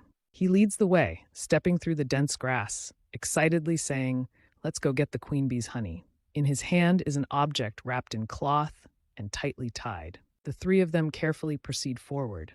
When they reach the base of the tree, they see a large, dark hole. The group hesitates. Zhang tries to steady her nerves, then raises her voice. "Xiaolong, it's dangerous. Let me go first to lead the way." All three enter one by one. After stepping in and looking around, the group is astonished and exclaims, "Oh, look! Wow, such a big beehive." Above them is a super large golden beehive, truly terrifying. Each cell of the hexagonal hive is perfectly built, giving a delightful feeling to look at. Zhang lights a fire to create smoke and whispers, maybe the bees have all flown out already." Hearing a strange sound, Xiaolong glances and curiously asks, what's that?" Zhang, as if she can't believe her eyes, tries to look again. Her tone is uneasy. "There's no honey. How is this possible?" Indeed, all the hive holes are completely empty. Huaying solemnly asks, "Really, there's not a single one left?" As Xiaolong says, "What do you mean?" Zhang touches her chin and replies, this has never happened before. It's really strange." Xiaolong, thinking of some possibility, shouts, "Could it be?" He speaks his thoughts. "This beehive is gone. There are no eggs left." Zhang wonders if that has anything to do with the hive not having honey. He boldly hypothesizes, perhaps the bees have been preparing to leave in advance, so it seems they've swallowed all the stored honey into their stomachs. He concludes, maybe the reason is that they've sensed too many human traces nearby recently. Huaying sadly says, so that's it. To verify his words, she goes to a nearby hive, observes, and then says, "Yes, that's right. When bees decide to migrate, they stop laying eggs because they no longer have the time or ability to care for the larvae." Suddenly, his body tenses up as he sees the scene before him. Behind the hive, the back of a bee is revealed, but this bee seems quite large. He asks eerily, "Zhang, sir, if you continuously use your techniques without rest, how long can you maintain it?" He doesn't know why he's asking this, but still replies, "If running at a moderate pace, I can maintain it for about half a day." Unable to contain his curiosity, he asks, "Why do you suddenly ask about that?" At this moment, the sound of a carriage outside echoes. Xiaolong, the young master, stutters. The queen bee. Remembering the scene they just saw, he panics and urges the golden bees to return. "You must quickly leave here." Xiaolong doesn't run outside, but instead bows his head as if trying to take something. He hesitates. Wait a moment. Hearing this, Zhang urgently shouts, We have to go now. Xiaolong, young master, just give up." Huaying sees that he's dawdling, grabs his collar and says, "Xiaolong, hurry up." The carriage outside is still worried and urges them to hurry out. Xiaolong hurriedly runs following, hiding something in his chest. The moon is still bright in the sky. The three turn back to their group, panting heavily. A swollen person nearby sees this, and almost a big incident occurs. Huaying breathes out. "Luckily, we got out before the bees return."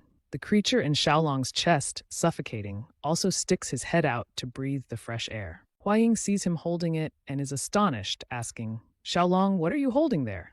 He laughs. "Ha!" He raises the large, impressive bee and explains, "This is the queen of the swarm. Since there's no honey, I've brought a bee that can produce honey back here." Zhang hears this and fears the queen bee. Huaying looks at the bee trying to appear cute and hesitates. "Xiaolong, young master, could it be?" Suddenly, Zhang and Huaying's expressions change instantly. The bee in his chest screams loudly, "Bzzz!" He isn't afraid to add fuel to the fire, saying, "Also, not long from now, the bees will realize their queen has disappeared and chase after us."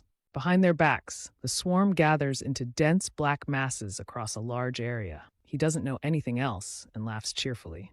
"Let's just run." Thus begins a dangerous chase for their lives.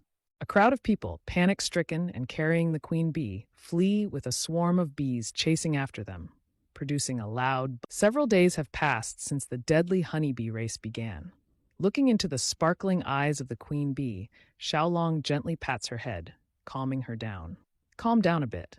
Let's see, I'll take you to a place where no one can bother you." During this time, the group has reduced their sleeping time to focus all their energy on moving. Given the current situation, it's truly disastrous.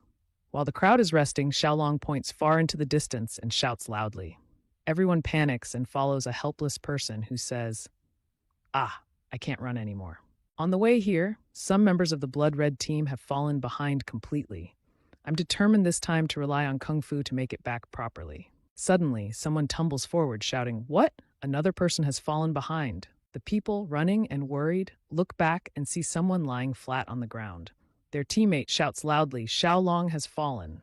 As a result, the blood-red team's queen has been left behind. He hurriedly urges everyone to quickly use Kung Fu and run faster, thinking to himself, if we distance ourselves from the queen bee, we probably won't be attacked anymore. He breathes heavily and asks, "Master Xiaolong, can we escape?" Xiaolong is slightly uncertain and replies, "Perhaps we can." 3 days later, despite his best efforts, Nguyen Zhang can no longer continue and collapses to the ground. He coughs and sputters, saying to the two people in front, "I'm sorry, Master Xiaolong, I can only go this far." At this moment, Xiaolong and Huang'an appear indifferent, their hair messy and disheveled. He is stunned and worries, calling out, "Boss!" After a moment of silence, Huang'an speaks up, "Xiaolong, let me carry you." Hearing this, he hesitantly refuses. "Miss Huang'an, but I can run by myself." Suddenly, Huang'an rubs her face with both hands. After recovering from the shock, her spirits brighten. She shows determination, smiling at him, "I can do it. The exit path will never abandon." At the main gate, 2 guards stand neatly dressed, holding weapons, seriously performing. Hearing footsteps echoing from afar, the 2 guards look up in confusion and murmur. Seeing the approaching figure, one exclaims in astonishment, "Oh, the miss has returned." Only 2 people can be seen struggling, their eyes darkened from sleeplessness. Xiaolong is walking while guiding Huang'an. The gate guard can't believe his eyes, his mouth agape, asking, "Miss." The entire exit becomes chaotic, firing signal rockets into the air to call the entire family hierarchy immediately. The senior master and the family head hear the signal rockets and immediately open the door to run outside. The family head anxiously asks, "Is something serious happened?" Someone immediately reports, "Miss Huang'an." As soon as they arrive, they see Huang'an, looking pale, being supported by family members. Xiaolong is anxious, standing beside them looking truly miserable. The family head, unable to bear seeing this, doesn't dare to believe his eyes and asks. The family head hugs his daughter tightly, heartbroken, and shouts at Xiaolong, "What's going on?" Xiaolong hurriedly kneels and stammers an explanation. "Please calm down, sir.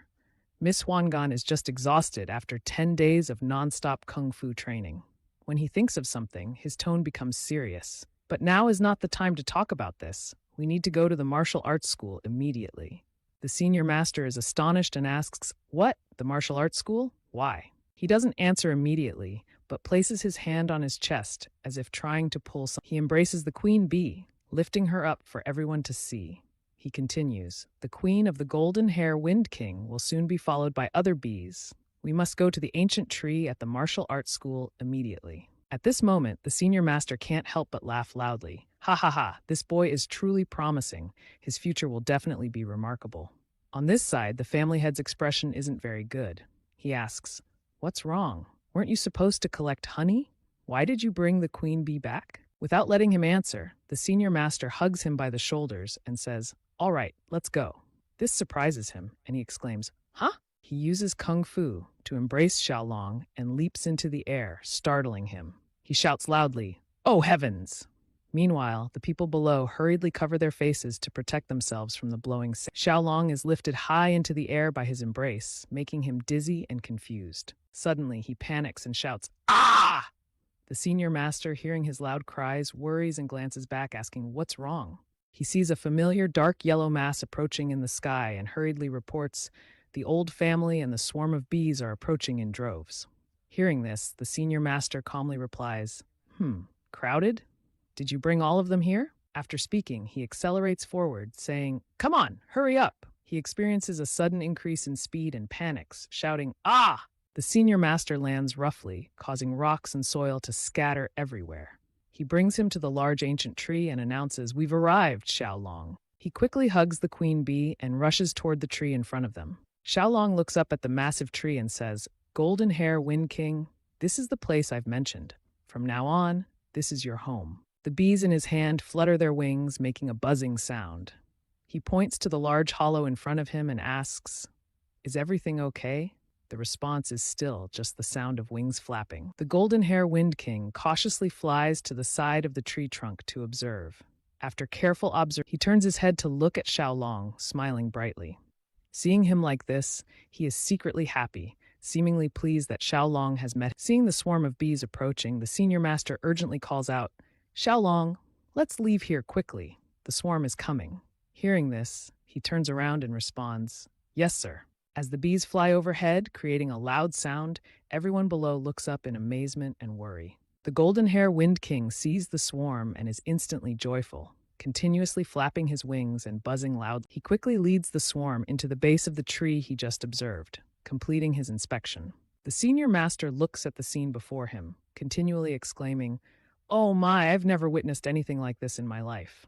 Xiaolong also looks on and sighs, "Ah!" Seeing the bees flying in and out of the tree trunk, he sighs in relief.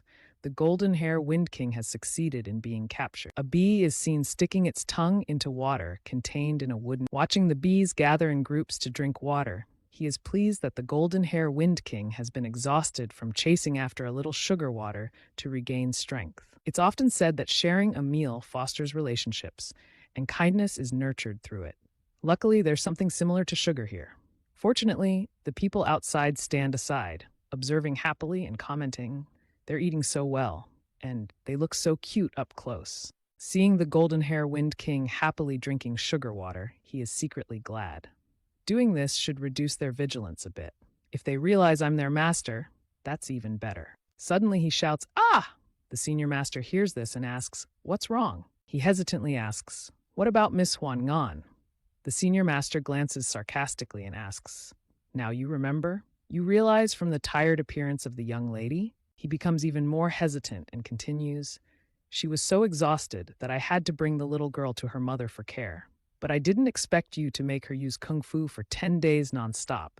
You didn't think that, Xiaolong?" Hearing this, Xiaolong doesn't dare to face him and shyly responds, "Yes, sir. I'm really sorry. I only slept about 2 hours each day. The rest was all running." Yes, indeed. At this moment, the senior master suddenly remembers something and asks Xiaolong, "Remember the people you brought along? Where's the blood-red team now?" At this moment, he is sweating profusely, his face drenched with sweat. "I'm a bit unsure, but I guess they might have Hearing this, the senior master can only close his eyes and laugh, "Ha ha!" Following the delegation, the blood-red team was later safely brought back into the family's embrace. In Huanggan's room, warm sunlight streams through each window. After hearing Xiaolong recount everything, she is happy, as it seems that the golden hair Wind King has regained his strength. "That's lucky." Xiaolong also smiles and responds, "Yes, Miss Huang'an." Thinking about the bees, he adds, "Now they follow the family into the mountain. Currently, they are extracting honey from the poisonous flowers in the mountain." "I see," she nods. "Oh heavens, they look so adorable." Suddenly, a loud voice interrupts the conversation. "Mr. Xiaolong! Mr. Xiaolong!" Xiaolong glances outside and responds, "What's the matter?" He hurriedly reminds Baidu to maintain the rule of only holding tightly onto the door with both hands and urges him, "We need to go outside for." He breathes heavily, takes a deep breath, and continues, "The golden hair Wind King's condition seems strange. They look like they're searching for something." Xiaolong contemplates, He quickly runs outside, with Huang'an following behind. High above, a few golden hair Wind Kings are already waiting. Seeing the bees scattered above his head, he astonishedly asks, "Really?" The bees hear his voice and immediately all look towards him. The sound of wings flapping fills the air. Seeing them continuously clinging to his head and body, he is confused. "Huh? Are you guys okay?" Huang'an also looks worried.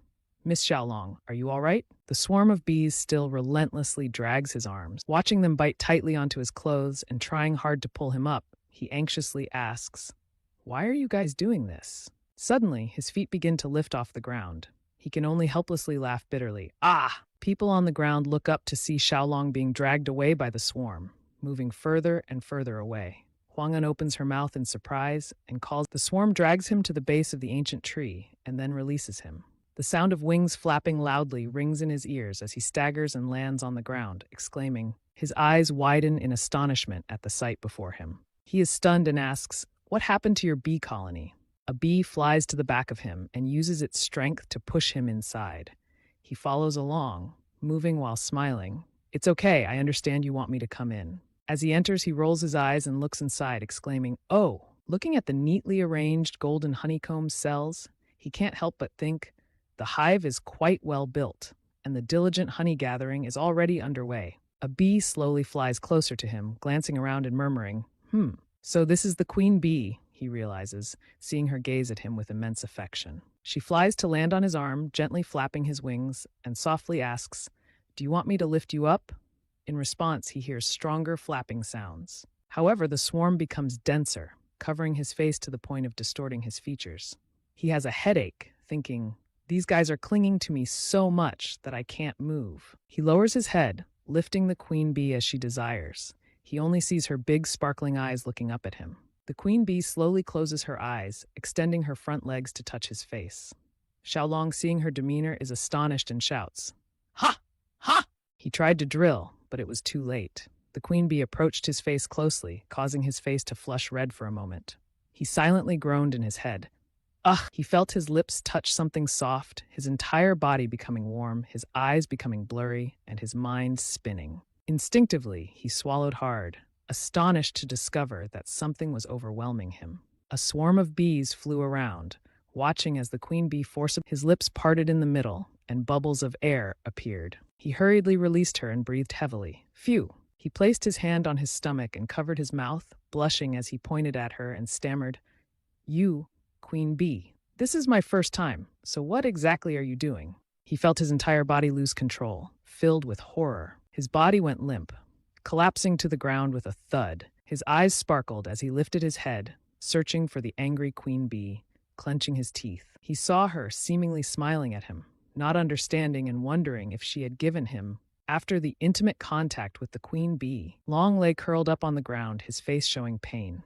He struggled to groan, "Ugh!" feeling his face become hot, with white foam flowing from his mouth. Behind him, he felt an uncomfortable, strange itchiness enveloping his entire body. He rolled over but couldn't alleviate the suffocating sensation within him. His vision became blurry, mucus continuously flowed from his nose and mouth, and he could hear his heart pounding loudly. He reached out towards the queen bee, struggling to groan. "Humph. Did you give me something to eat?" As his eyes gradually closed, he saw her looking at him innocently and called out. Before his eyes fully shut, he heard Huang'an's worried voice calling, "Long, Long." Then the image of her calling out, "Master Thigh of the family, Long, something is wrong." He seems to have swallowed a very powerful elixir. His vision went completely dark. He heard Huang'an panic, "Long, wake up." Then Taithungja said, "I will guide the energy to help you."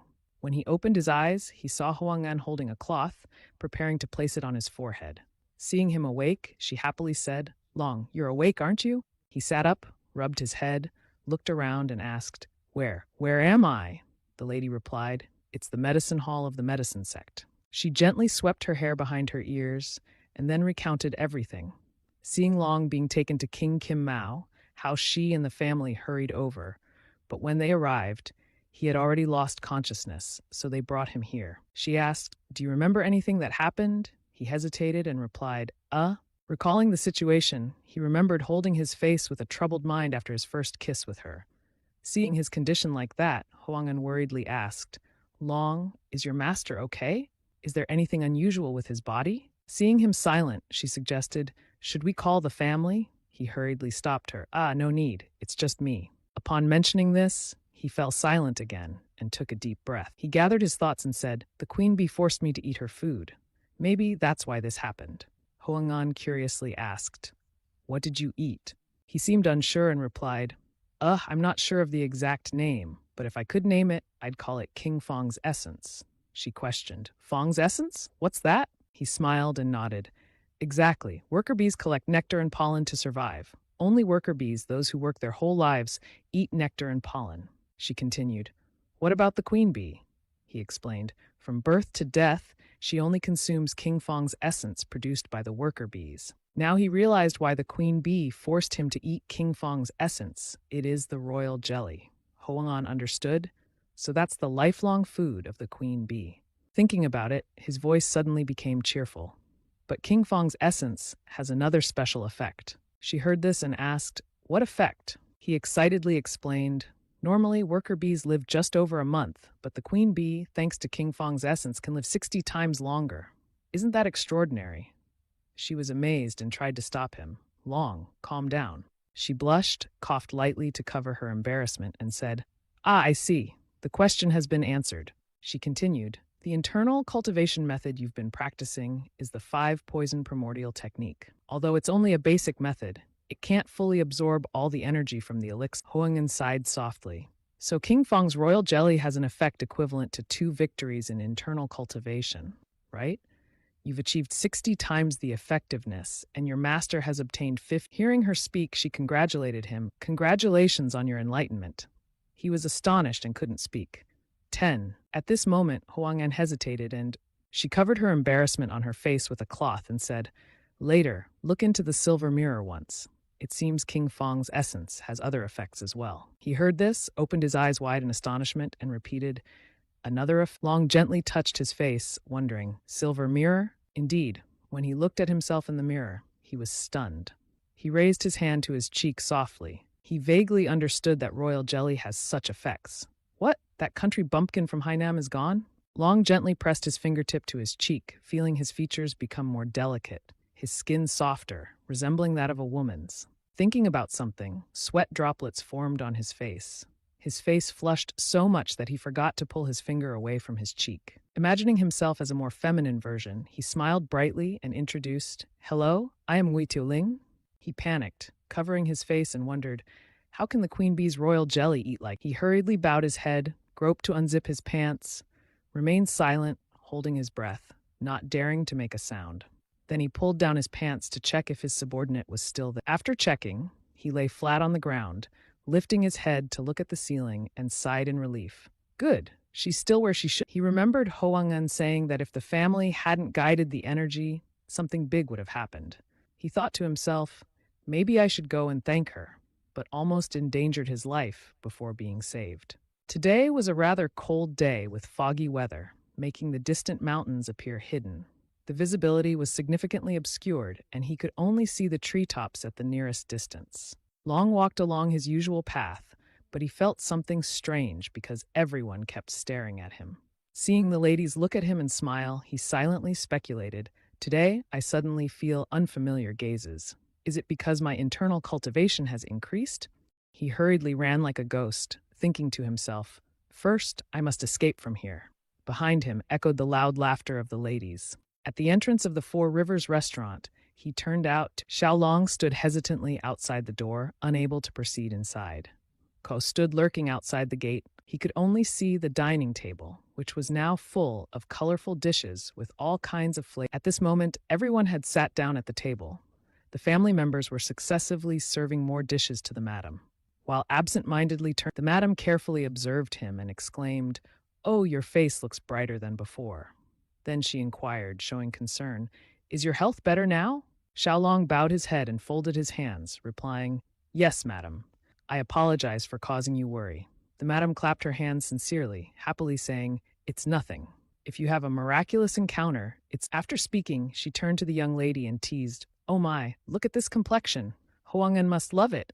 Huang'an blushed deeply and awkwardly replied, "Oh, maternal lady." Then she hesitantly patted the drum. "Come on, Xiaolong, sit down." Amid the joyful laughter of the madam, Ko gently responded, "Yes?" Everyone sat down in their places.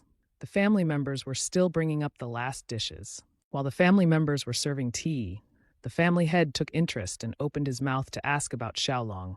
"Are you feeling better?" Ko nodded obediently. "Yes, madam. I apologize for causing you worry." Then he respectfully continued, "Thank you, sir. I heard that you have examined my health." The family head smiled and said, "Is that so? If you've had a miraculous encounter." At this moment, the family head interjected, "Now please tell us what happened." He could not hide his curiosity. "I've heard about the Fenghuang chap from Hoang'an. What exactly happened?" "You don't know where to start," Ko said, habitually touching his face, then spoke. The story is, you remember our first kiss?" He closed his eyes and said, "Maybe because the queen bee just laid eggs, the king bee of Kim Mao Fenghuang tried to repay the favor to you. Because of that, I was dragged back to the hive and suddenly granted the title of..." Then Ko cheerfully concluded, "I think everything that has happened stems from this." The madam covered her mouth and exclaimed, "This is so strange." The family head sighed. "Oh, even animals of the mid-tier know how to repay favors." Then he suggested, "By the way, could you try to find more Fenghuang chap? If possible, it would be very useful for our family. The honey from the Kim Mao Fenghuang is already quite useful, but if it's Fenghuang chap, it would definitely be extremely helpful." The madam was only concerned about the cosmetic benefits of Fenghuang chap, so she urged, "Brother-in-law, could you find more Fenghuang chap?" Seeing everyone's eyes focused on him, Go gently coughed. Hoangan turned to him and asked, "Oh, really? Xiaolong, can you find it again?" He closed his eyes and gently replied, Remembering what he knew, Ko thought to himself, if it's just regular bees, they need to build many hives for the queen bee, known as Huangdai, and utilize worker bees to collect royal jelly. Remembering his pathetic appearance running away from the swarm, yelling, "Xiaolong Gongzi, isn't this situation completely different?" Ko speculated. If I try this with the Kim Mao Feng Wang, who is smart, he would surely be transformed into a hive immediately. Thinking about the innocent appearance of the queen bee, Ko pondered. Originally, royal jelly is food for the larvae created by worker bees, yet we are directly fed by the queen bee. So is this substance completely different? After a moment of silence, he opened his mouth. "Here, I'll be straightforward. It probably can't be done." The family head heard this and urgently asked, "Why not? For what reason?"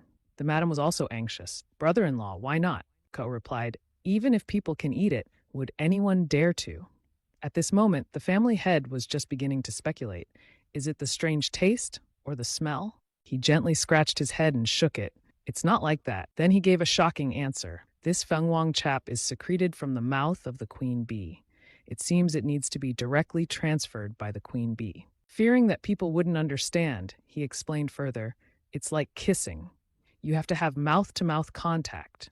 The substance from the queen bee has to enter the mouth." The family head was astonished, his mouth agape. "What? Contacting with the queen bee?" The madam also stammered. "Huh, what do you mean?" The family head had to give up hope and said, "If that's the case, it seems impossible to find more, unless it's Xiaolong whom the Kim Mao Feng Wang favors. For others, it's impossible." Suddenly, chopsticks fell on the table, making a noise that attracted everyone's attention. Hoangan didn't look at him, but in a deep voice asked, "Do you have to contact with—" She couldn't help but cover her mouth, glanced at Xiaolong, and asked, "Do you have to have mouth contact with the Kim Mao Feng Wang?" In the quiet late night, only the gentle moonlight shines down, casting a shimmering layer of light on the water. A scarred hand clenches tightly, the gruesome green veins bulging with each grip. A muscular man sits thoughtfully, seemingly pondering something. This person is none other than Volam Minchu Quin Huang Chu Chonghok. Suddenly, a gentle female voice from outside breaks his train of thought. "Minchu, I've brought tea for Chu Chonghok." He looks up and says, "All right, come in." Entering is a graceful woman with a charming beauty spot below her mouth. She carefully bows her head, holding the tea. Chu Chonghok glances at the woman and gently says, "I've prepared Tyson Baklo tea." He clasps his hands in front of his chest and sighs. "This is the homeland tea for me." The woman pours the tea while saying, "Yes, this is the famous tea." Chu Chonghok brings the cup close to his mouth, slightly opening his lips to prepare to drink. Suddenly, a hurried voice is heard from outside. Jikat Hao, a dignified young man, enters, clasping his hands. "I apologize for disturbing you while you're resting, Master Min." After speaking, he reports, "Actually, there is urgent news from the Sichuan route, so I thought it best to inform you immediately." Chu Chonghok calmly responds, "It's all right. If the strategist is in a hurry to come, it must be important. Please proceed." Jia Kat Ho steps closer and reaches into his sleeve to retrieve something. He places a rolled paper on the table and speaks, "Huyet thu la shat chak van duong." Upon hearing the shocking news that the Jia family has obtained his secret copy along with the Huit Thu Dok manual, Chu Chonghok cannot contain himself. He slams his hand on the table. "Too angry, what?" Due to his strong grip, his hand trembles. He tightly clenches his other hand and grits his teeth, demanding, "How and where did you obtain that formidable Huit Thu Dok manual?" Jakat Ho bows his head and replies, "Previously, Trak Van Dung was hit by the palm of Van Duk Thun Quan, causing him to become blind. He drifted to Hainam and has been hiding there ever since." As if remembering something, he seems interested and adds, "Furthermore, there's a very interesting story.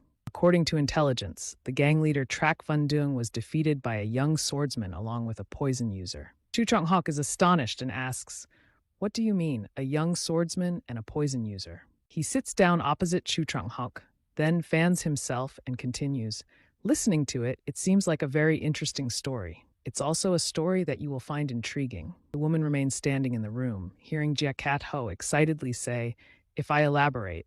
At this moment, the head of the Jia family, Dung Jiatu Swin, along with all main and secondary branches, are present. After hearing the report, an elderly leader nods and responds, "Yes, Master Jia." Another elderly leader angrily says, "So there are people who dare to sell our martial arts sex information to others?" The elder next to me continues, "How audacious. I never—" Xiaolong notices that everyone's attitude is different from before, so he turns to Huang'an and whispers, "I'm surprised you're not harsh with the musicians or something." She hears him and laughs. "Of course, Xiaolong. Fear you don't understand well enough. Let me explain further. They dare to harm the family's reputation, so even the elders in our clan are furious. After all, they are family members." The master gently closes his eyes, bows his head, and makes a decision. "I have asked Bai Sak to verify the information about them. We should have news soon. I plan to personally go to Vin." The elderly leader worries and asks, "So how do you intend to handle it?" The master replies after careful calculation, "First, we need to use Dit Hon Dok, Hua Huit Dok, and Duan Chang Dok. Listening to you briefly, the blood will burn, the internal organs will melt, and the person will be engulfed in pain as if their soul is leaving their body. I will finish." Xiaolong opens his mouth and says, "The Kuk Tai method?" The master turns around and orders Nguyen Jiang to summon the extermination team immediately. "I will set out at once." He bows respectfully. "Yes, Master Jia." The extermination team is quickly assembled. At this moment, everyone is forming Team 5, standing in the courtyard opposite the master. Before leaving, he doesn't forget to instruct Xiaolong, his son-in-law, "I will be departing. You should rest and take good care of your health." Xiaolong clasps his hands and bows his head. "Understood, Master." The musicians reply confidently, "Be careful." He hears this and confidently says, "Careful? Why should I be careful? It's them who need to watch out." After speaking, he and Team 5 swiftly depart. The hearty voices still echo loudly, "Let's go! We will punish them 100-fold in retaliation and retribution." Everyone responds in unison, "Yes, Master Gia." Remembering the people dressed in black who are carefully concealed, he curiously asks Xiao Thu Huang'an, "Are those the extermination team? Why are they here? But this is the first time I've seen them." She immediately replies, "Ah, they are specialized in handling." Huang'an smiles and adds, "Mainly dealing with eliminating others. That's why they're called the extermination team." Hearing this, he breaks out in a cold sweat, thinking, it's not just simple dangerous task. Suddenly, someone approaches from behind and speaks in a hoarse voice. Both turn their heads to see who it is. He clasps his hands and bows to Xiaolong. "May I introduce the leaders of the Radung sect?" The elderly leader steps forward and says hoarsely, "Yes, I heard you've had a fateful encounter." He doesn't show any arrogance and responds humbly, "Yes, respected leaders." In his mind, he can't help but wildly speculate, could it be thanks to Kim Maofengvung Loong Chua? The elderly leader, covering his mouth, hoarsely continues, "We've come to you because we have something we need your assistance with." Xiaolong is still confused and asks again, "What is that?" He continues, "Is it the secret of Kim Maofengvung?" Xiaolong says, "Let me finish my sentence." The elderly leader quickly interrupts, "Ah, no, not that. Could it be you think we're greedy for that?" "Yes, that's right. All elixirs and treasures in this world have predetermined owners, don't they?" Seeing that the two are talking endlessly without getting to the main topic, he hesitantly asks, "So what is the matter?" The two elderly leaders look awkwardly at each other, not knowing how to proceed. The leading elderly leader he slightly blushes and whispers, "Isn't this about the Kukdam Hoang?" He whispers closer, "I heard that it was created by the son-in-law, so the authority belongs to you." At this moment, he seems to understand. He grins and laughs a long laugh. Then, he takes out 3 Kukdam Hoang pills, playfully showing them in his hand. He laughs and says, "Haha, I'm also trying to adapt to the Radung sect. There are many difficulties, but if the leaders can support a bit, nothing is impossible." The elderly leaders also relax and laugh loudly. "Ah, yes, our son-in-law really knows what he's doing. From now on, we will fully support you." rest assured, and live peacefully within the clan. The master just opened the door and saw a joyful scene, like during the Lunar New Year. He speaks. What are you all discussing that's so cheerful? The sudden sound makes everyone stop for about 5 seconds. The elderly leader was just about to receive the medicine, but chokes on a sip, coughing loudly. Everyone quickly places their hands on Xiaolong's shoulders. Extinguish the fire? Ah, we were just chatting to strengthen the bond with our son-in-law. He is also confused and says, of course, respected leaders. The master is pleased and laughs. Ha! It seems that in the end, you all recognized Xiaolong's true value. Huangyan, her forehead covered in sweat, looks at them. The group bursts into laughter. Of course, respected master. Suddenly, a worried voice echoes, Master Jia, there's a serious issue. Hearing this, the master turns and asks, what has happened? The other person promptly reports, the Lord of Dungjatu Suin is on the brink of death. Everyone becomes horrified. The elderly leader can't help but shout, What? Xiaolong urgently asks, did he follow the instructions correctly? The other person hesitates a bit before responding, well, he couldn't hide it. The other person honestly replies, after the Lord of Dungjatu Suin saw the effectiveness of the medicine, he added new supplements and used dosages many times. Hearing this, he breaks out in a cold sweat and exclaims inwardly, oh my God. The master, with a headache, raises his hand to support himself and says, we must go there immediately. Before leaving, he instructs Xiaolong, you are the only man left in the house. Please protect the ladies, understood? Xiaolong obediently replies, yes, Master Jia. The master quickly performs his martial arts and leaves in a hurry. He watches him hurriedly leave and wonders, what's there to worry about? Night has fallen, and all the main buildings of the Ra-Dung sect are brightly lit. Huangyan sits beside Xiaolong and asks, how is your learning of the Tendok Songwin Gong going this time? He is a bit unsure and says, compared to the beginning, it's not as difficult now. He thinks to himself, if the 5 Dokuingwin Gong felt like a large flow of energy circulating in the body, then the Tendok Songwin Gong is like 2 streams of energy working together like a 2-cylinder engine. Huangyan is slightly pleased and announces, now I should have a certain level of immunity to common toxins. She continues, furthermore, I can directly emit energy outward or infuse it into objects. He is astonished and asks, really? After trying to muster determination, he tightly presses his lips and says, let me try it once. Seeing the figure before him slowly stand up, he holds the dagger with his index and thumb, then focuses his spirit. He murmurs to himself, transferring internal energy from left to right, creating 2 clockwise rotating energy loops. Gradually, a blue aura appears beneath his feet and swiftly envelops his entire body. Xiaolong slowly opens his eyes, which now have a faint blue hue. He thinks to himself, when this energy fills my body, as the sound projects out, it echoes in his head. He uses one leg as a pivot and forcefully throws the dagger toward the dagger, carrying the blue energy, slices through the air and a loud boom sounds as the dagger precisely hits the center of the figure's abdomen, causing several limbs to scatter. He joyfully calls to the young lady Huang'an, I did it successfully. Huang'an also smiles brightly and says, Xiaolong, fantastic! You have correctly infused energy into the dagger. A group of unfamiliar people dressed in black hide nearby, their eyes wide as they watch the dagger pierce the figure, and they whisper among themselves. One says, have we been detected? Do we need to eliminate them? Another quickly counters, no, it seems like just a coincidence. The other person, holding a book, lowers his voice even more. Though it's just a copy, the Huitudok manual has been obtained by us. Our mission is accomplished. We need to leave quickly before any trouble arises and return to our sect. The man can't hide his smug smile and says, these fools are so complacent and unaware of the vigilance in the martial school. Thanks to that, I was able to escape easily. Suddenly, a strange scent wafts by, making him suspicious and mutters, He whispers to his comrades, is there a sweet fragrance emanating from somewhere? The group looks around curiously, searching.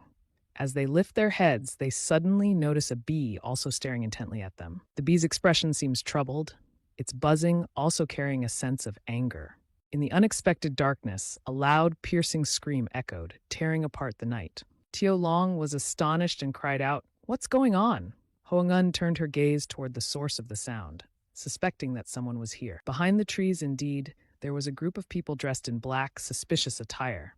They were terrified and shouted loudly, why are there bees here? The same attire and suspicious demeanor led Hoang to conclude that they were for the safety of the Hoa family. Hoang decided to take the opportunity to jump towards them.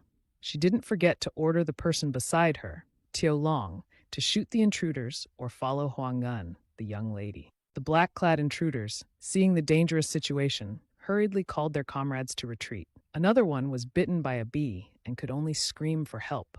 "Get this thing off me, you bastard!"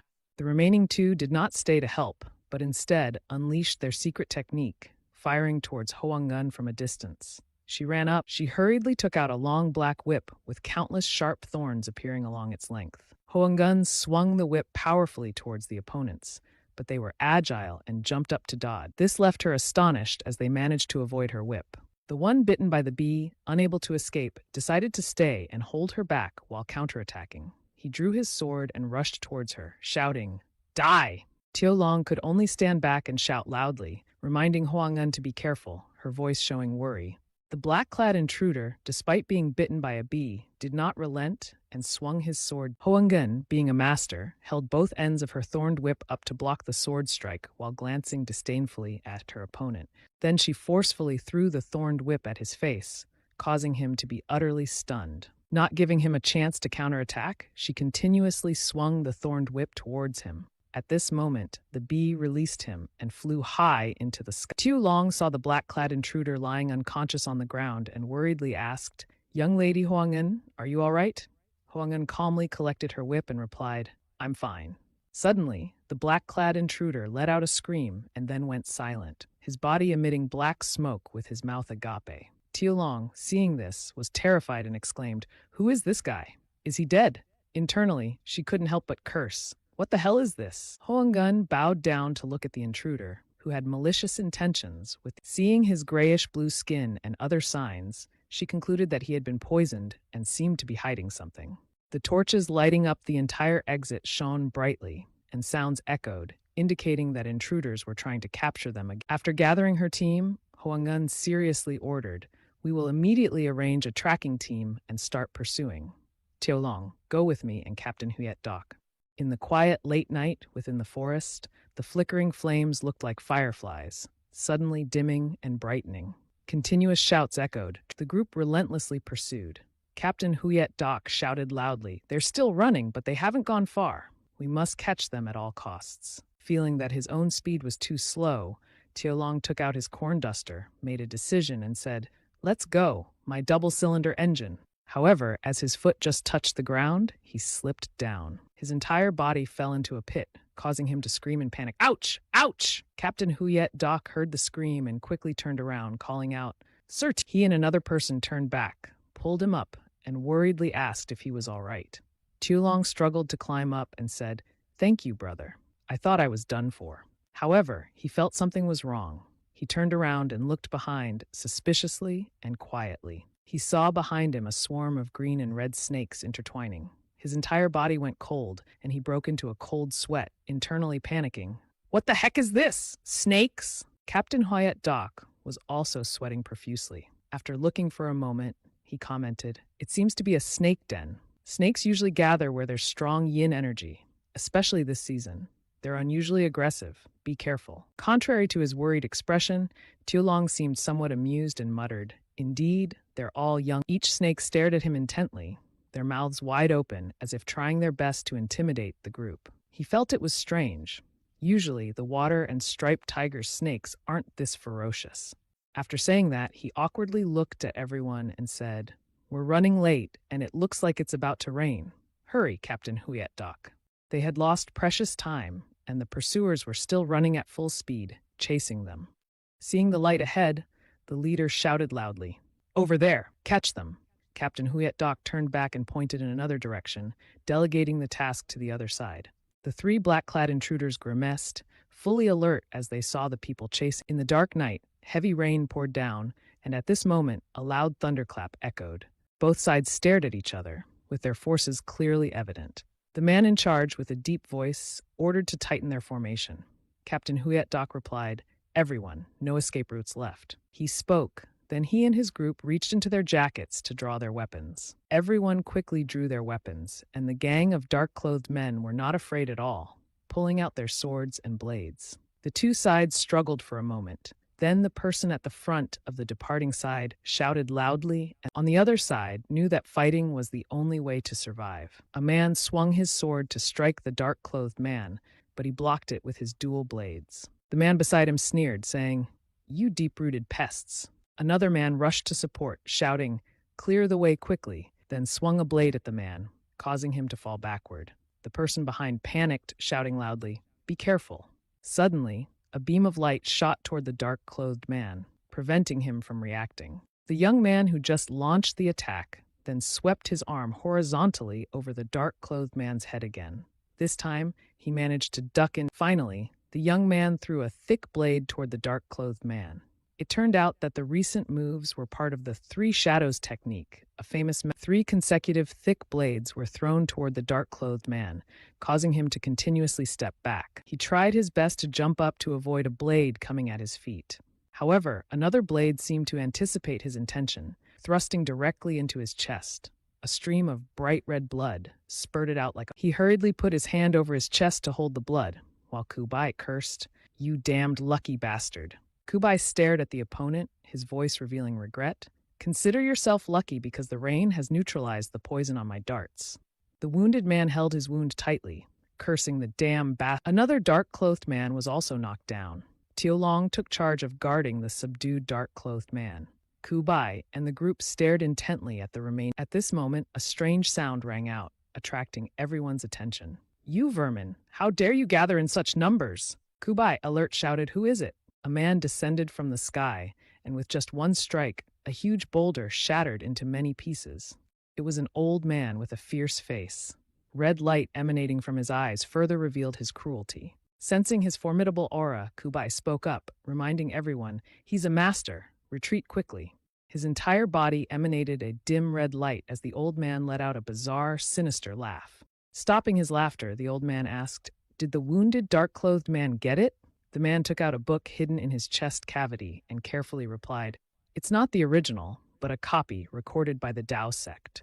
Tiolong, who had been watching from afar and overheard this, quickly turned his... Remembering what his senior master had said, that only villains would look at this, he became worried and spoke up. "Huh? That means?" He was internally panicked, thinking it was a copy of the malicious book that the Jia family had read before. He hurriedly shouted to the person in front, reminding the fighter, "Kubai, that's the Bloodmaster Poison Manual."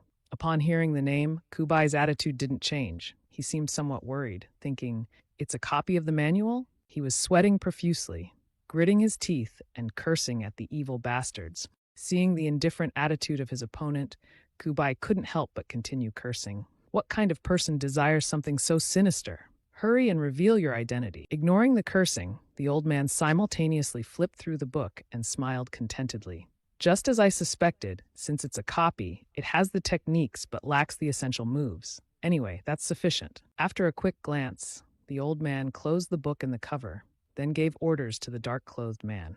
Although it was somewhat rushed, there was no better way to announce their return.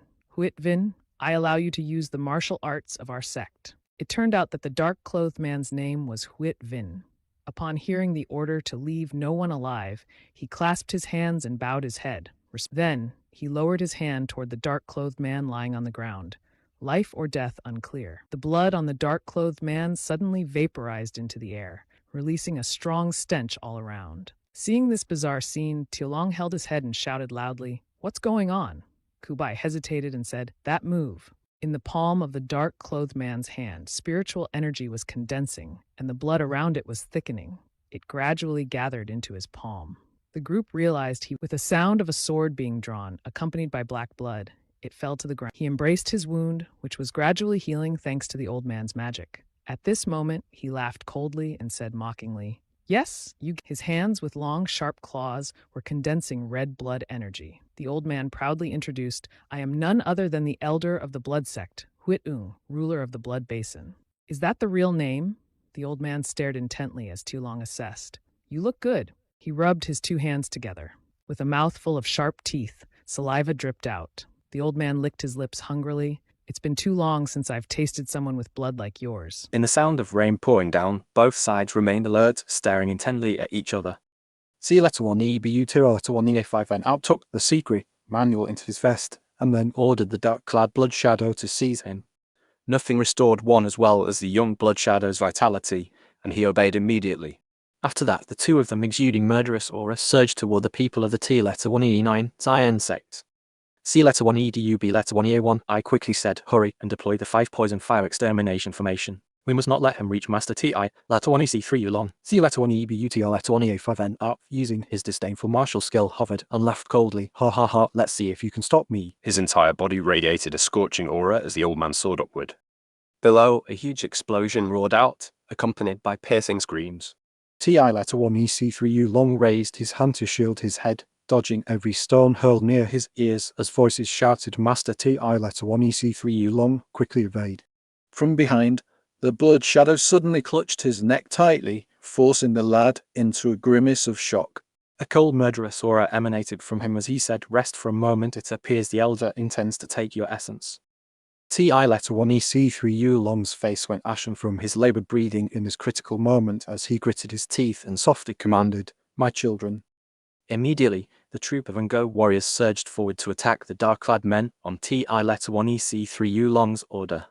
One of the Engo warriors bit down fiercely on Blood Shadow's hand, angrily letting out the chit-chit-chit. Blood Shadow glanced at the yellow creature in his hand, as if wondering, Engo warrior. While he was still pondering, a dagger suddenly flew straight into his head, sending blood spurting everywhere. Then another force struck the blood shadow, hurling him backward. TI letter 1 EC3 Yulong quickly shielded his eyes from the dazzling light that burst onto his face. Afterwards, he turned his head upon hearing TI letter 1 EC3 Yulong's familiar call. Seeing Horangan leading a group from behind, along with NGUI letter 1 EC7 Tijang and the Great Elder, he happily called Miss Horangan.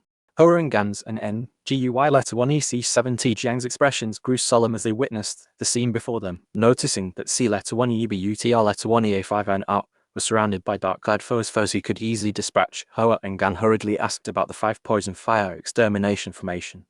Upon hearing this, C letter 1 EDUB letter 1 EA1 I immediately turned and called Miss Horangan. C letter 1 EDUB letter 1 EA1 I got straight to the point. Elder HUY letter 1 EBFT Gyro has attacked Horangan. Shocked, she exclaimed. Realizing the gravity of the situation, she quickly ordered everyone to support team leader C letter 1 EDUB letter 1 EA1 I. NGUI letter 1 EC70 Jiang promptly replied, and carrying out the order transformed the 5 poison fire extermination formation into the 9 poison fire extermination formation. Soon, the number of men surrounding C letter 1 EBUTL letter 1 EA5 then up was increased. The old man gently stroked his beard beneath his chin and snorted. It appears that this brat is the one who defeated HUY letter 1 EBFTTH letter 1 E7D stroke letter 1 ED9 CD stroke I letter 1 EC3 Utrak Van Juan. His face grew crazed as he licked his lips in a lustful mocking tone. HUY letter 1 EBFTTH letter 1 E7D stroke letter 1 ED9 CD stroke I letter 1 EC3U, after all, was nothing but an empty name. Who would have thought he'd be bitten to death by an Engo warrior? In response, NGUI letter 1 EC7 Tijian, exuding heroic vigor, roared, shut your mouth. You too will be buried here. C letter 1 EBUTL letter 1 EA5N up wouldn't let that stand. Arrogantly laughing aloud, he asked, haha, is that so? The ground began to tremble as the old man unleashed his demonic technique, the dark aura around him growing ever denser. His hair even stood on end as a strange ghostly voice echoed, let's see what you've got. Deep in the forest, as the rain fell harder, a tremendous roar shook the heavens and earth, and a burst of light flared up, illuminating an entire corner of the woods. Nearby, TI letter 1 EC3 Yulong, while bandaging his wounds and offering comfort, urged endure a little longer. He clenched the final knot of anxiety in his heart. The situation was extremely dire. Watching as C letter 1 EBUTL letter 1 EA5 then upraised his clawed hand to hoist another man up and suck his blood, he couldn't help but worry. Our forces are growing weaker by the minute, while the HUY letter 1 EBFT Gyro merely needs to absorb blood to recover. While he was still in a daze, a shadowy figure slipped behind him and slammed forcefully into a tree trunk. TI letter 1 EC3 Yulong quickly turned around and saw Horangan, gritting her teeth in pain. With a voice filled with concern, she called out, Miss Horangan. Suddenly, she spat a mouthful of blood. He reached out, gripping her shoulder tightly, and with a trembling, worried tone asked, Miss Horangan, are you all right? Horangan tried to reassure him, I'm fine. She raised both hands and gripped his tightly as she earnestly called, TI letter 1 EC3 Yulong. Though her face was etched with exhaustion, she pleaded, "Please return to the sect and call for reinforcements right now, we're too weak to handle them." T.I. letter 1 EC3 Yulong gritted his teeth, snarling under his breath, "Damn it." Seeing C letter 1 EBUTL letter 1 EA5 and out strutting around so arrogantly, he thought bitterly, "You're utterly deluded, truly, in this battle. I'm completely useless." As the situation grew ever more critical, team leader MDUY letter 1 EC7 T Jiang quickly turned and said, "Master T.I. letter 1 EC3 Yulong, for the sake of our sect, please help us." The great elder added, "We'll hold them off here, please hurry." Hearing everyone speak, he fell silent, not knowing what to say. After a moment, he responded, "Understood, I'll return as quickly as possible." Yet he hesitated still, uncertain whether, with his inferior martial skill, he could manage it. Hoa and Gan unexpectedly turned around and embraced you, cheering, "You'll be all right, brother." In the scene though, you couldn't see a Koa letter 1 EC7, her face streaked with tears, emphasized, "You can do it. All this time, you've been training so hard." You propped yourself up, resting your chin on her shoulder, as her gentle voice rang out, "Next time, let's go find the antidote together." The two of you separated. She tightly gripped your shoulders while you solemnly said, "Zyro Long, it's all thanks to you." Then she quickly spun around and ran off, leaving only Zyro Long silently watching her departure. Your expression turned bewildered as you muttered, "Damn it." Unable to delay any longer, you ran in the opposite direction, the sound of your heavy footsteps splashing through the water. You ran panting hard, as sweat mixed with the rain. Exhausted, you didn't notice a stone beneath your feet and tripped over it. Your whole body tumbled forward, sprawling across the sodden, wet ground. You lay still, seemingly unable to get up, as the Ngokong on your body crawled out, continuously chirping with worry. Slowly you sat up, thinking to yourself, "How strange." Reaching out, you gently poked the face of the Ngokong and mused, "Even if I use all my power for King Kong, it'd take half a day. All the top masters in the family have practically left calling, for reinforcements wouldn't get help here in time." You looked up at the pitch-black night sky with nothing but the unceasing rain falling on your face. The cool rain seemed to awaken you, and you gradually realized that they must have sent you because they wanted to save me. Your eyes widened as if a hammer had struck your head. "Why?" Clenching your fists, countless questions raced through your mind. Am I being protected because I'm the youngest, because I'm weak? Is this what it means to be a hero in the martial world? You recalled the gentle manner in which the master had declared, "From now on, you're one of my family." You murmured those two important words, family. Looking at your open hand, you whispered, "Until now, I've never seriously thought about the word family. I always felt that I wasn't truly a member of the T-Letter-1E9 Zion family." Memories flashed through your mind. Images of everyone appeared one after another. Yet they all regarded me as family. Except me. A slight smile tugged at the corners of your worried mouth. You softly asked yourself, how can an assassin clan be so warm? Zyro Long forced himself to stand up slowly. Determination was clear on your face as you told the Ngokong, "Go and rescue your mothers, all of you." With that, you dashed straight ahead. Zyro Long clenched his fist, thinking, "I want to save those people, I must come up with a plan." Recalling the cruel demeanor of C-Letter-1EBUT or Letter-1EA5NR, you focus on keywords: blood, medicine, recovery, venomous creatures, toxic beings like snakes or toads. Just as you thought that, you suddenly halted. You stamped your heel hard on the ground. Looking at the hole in the ground before you, you suspected it was a snake's den. Sure enough, a group of red-eyed snakes was still coiled there. The Ngokong on your shoulders suddenly grew agitated, chirping chit-chit. You bowed your head and raised your hand to calm it, saying, "Wait a moment, everything will be all right." Then you set the now sleeping Ngokong down on the ground. The other two, seeing that it had fallen asleep, began chirping chit-chit. You turned and ran toward the snake's den, leaving the Ngokong behind, whose suspicious chirps echoed from behind. The snakes in the den all lifted their heads, watching the figure on the wet ground. With expressions of joy, you confidently declared, "In the martial world, chivalry must be handled my way."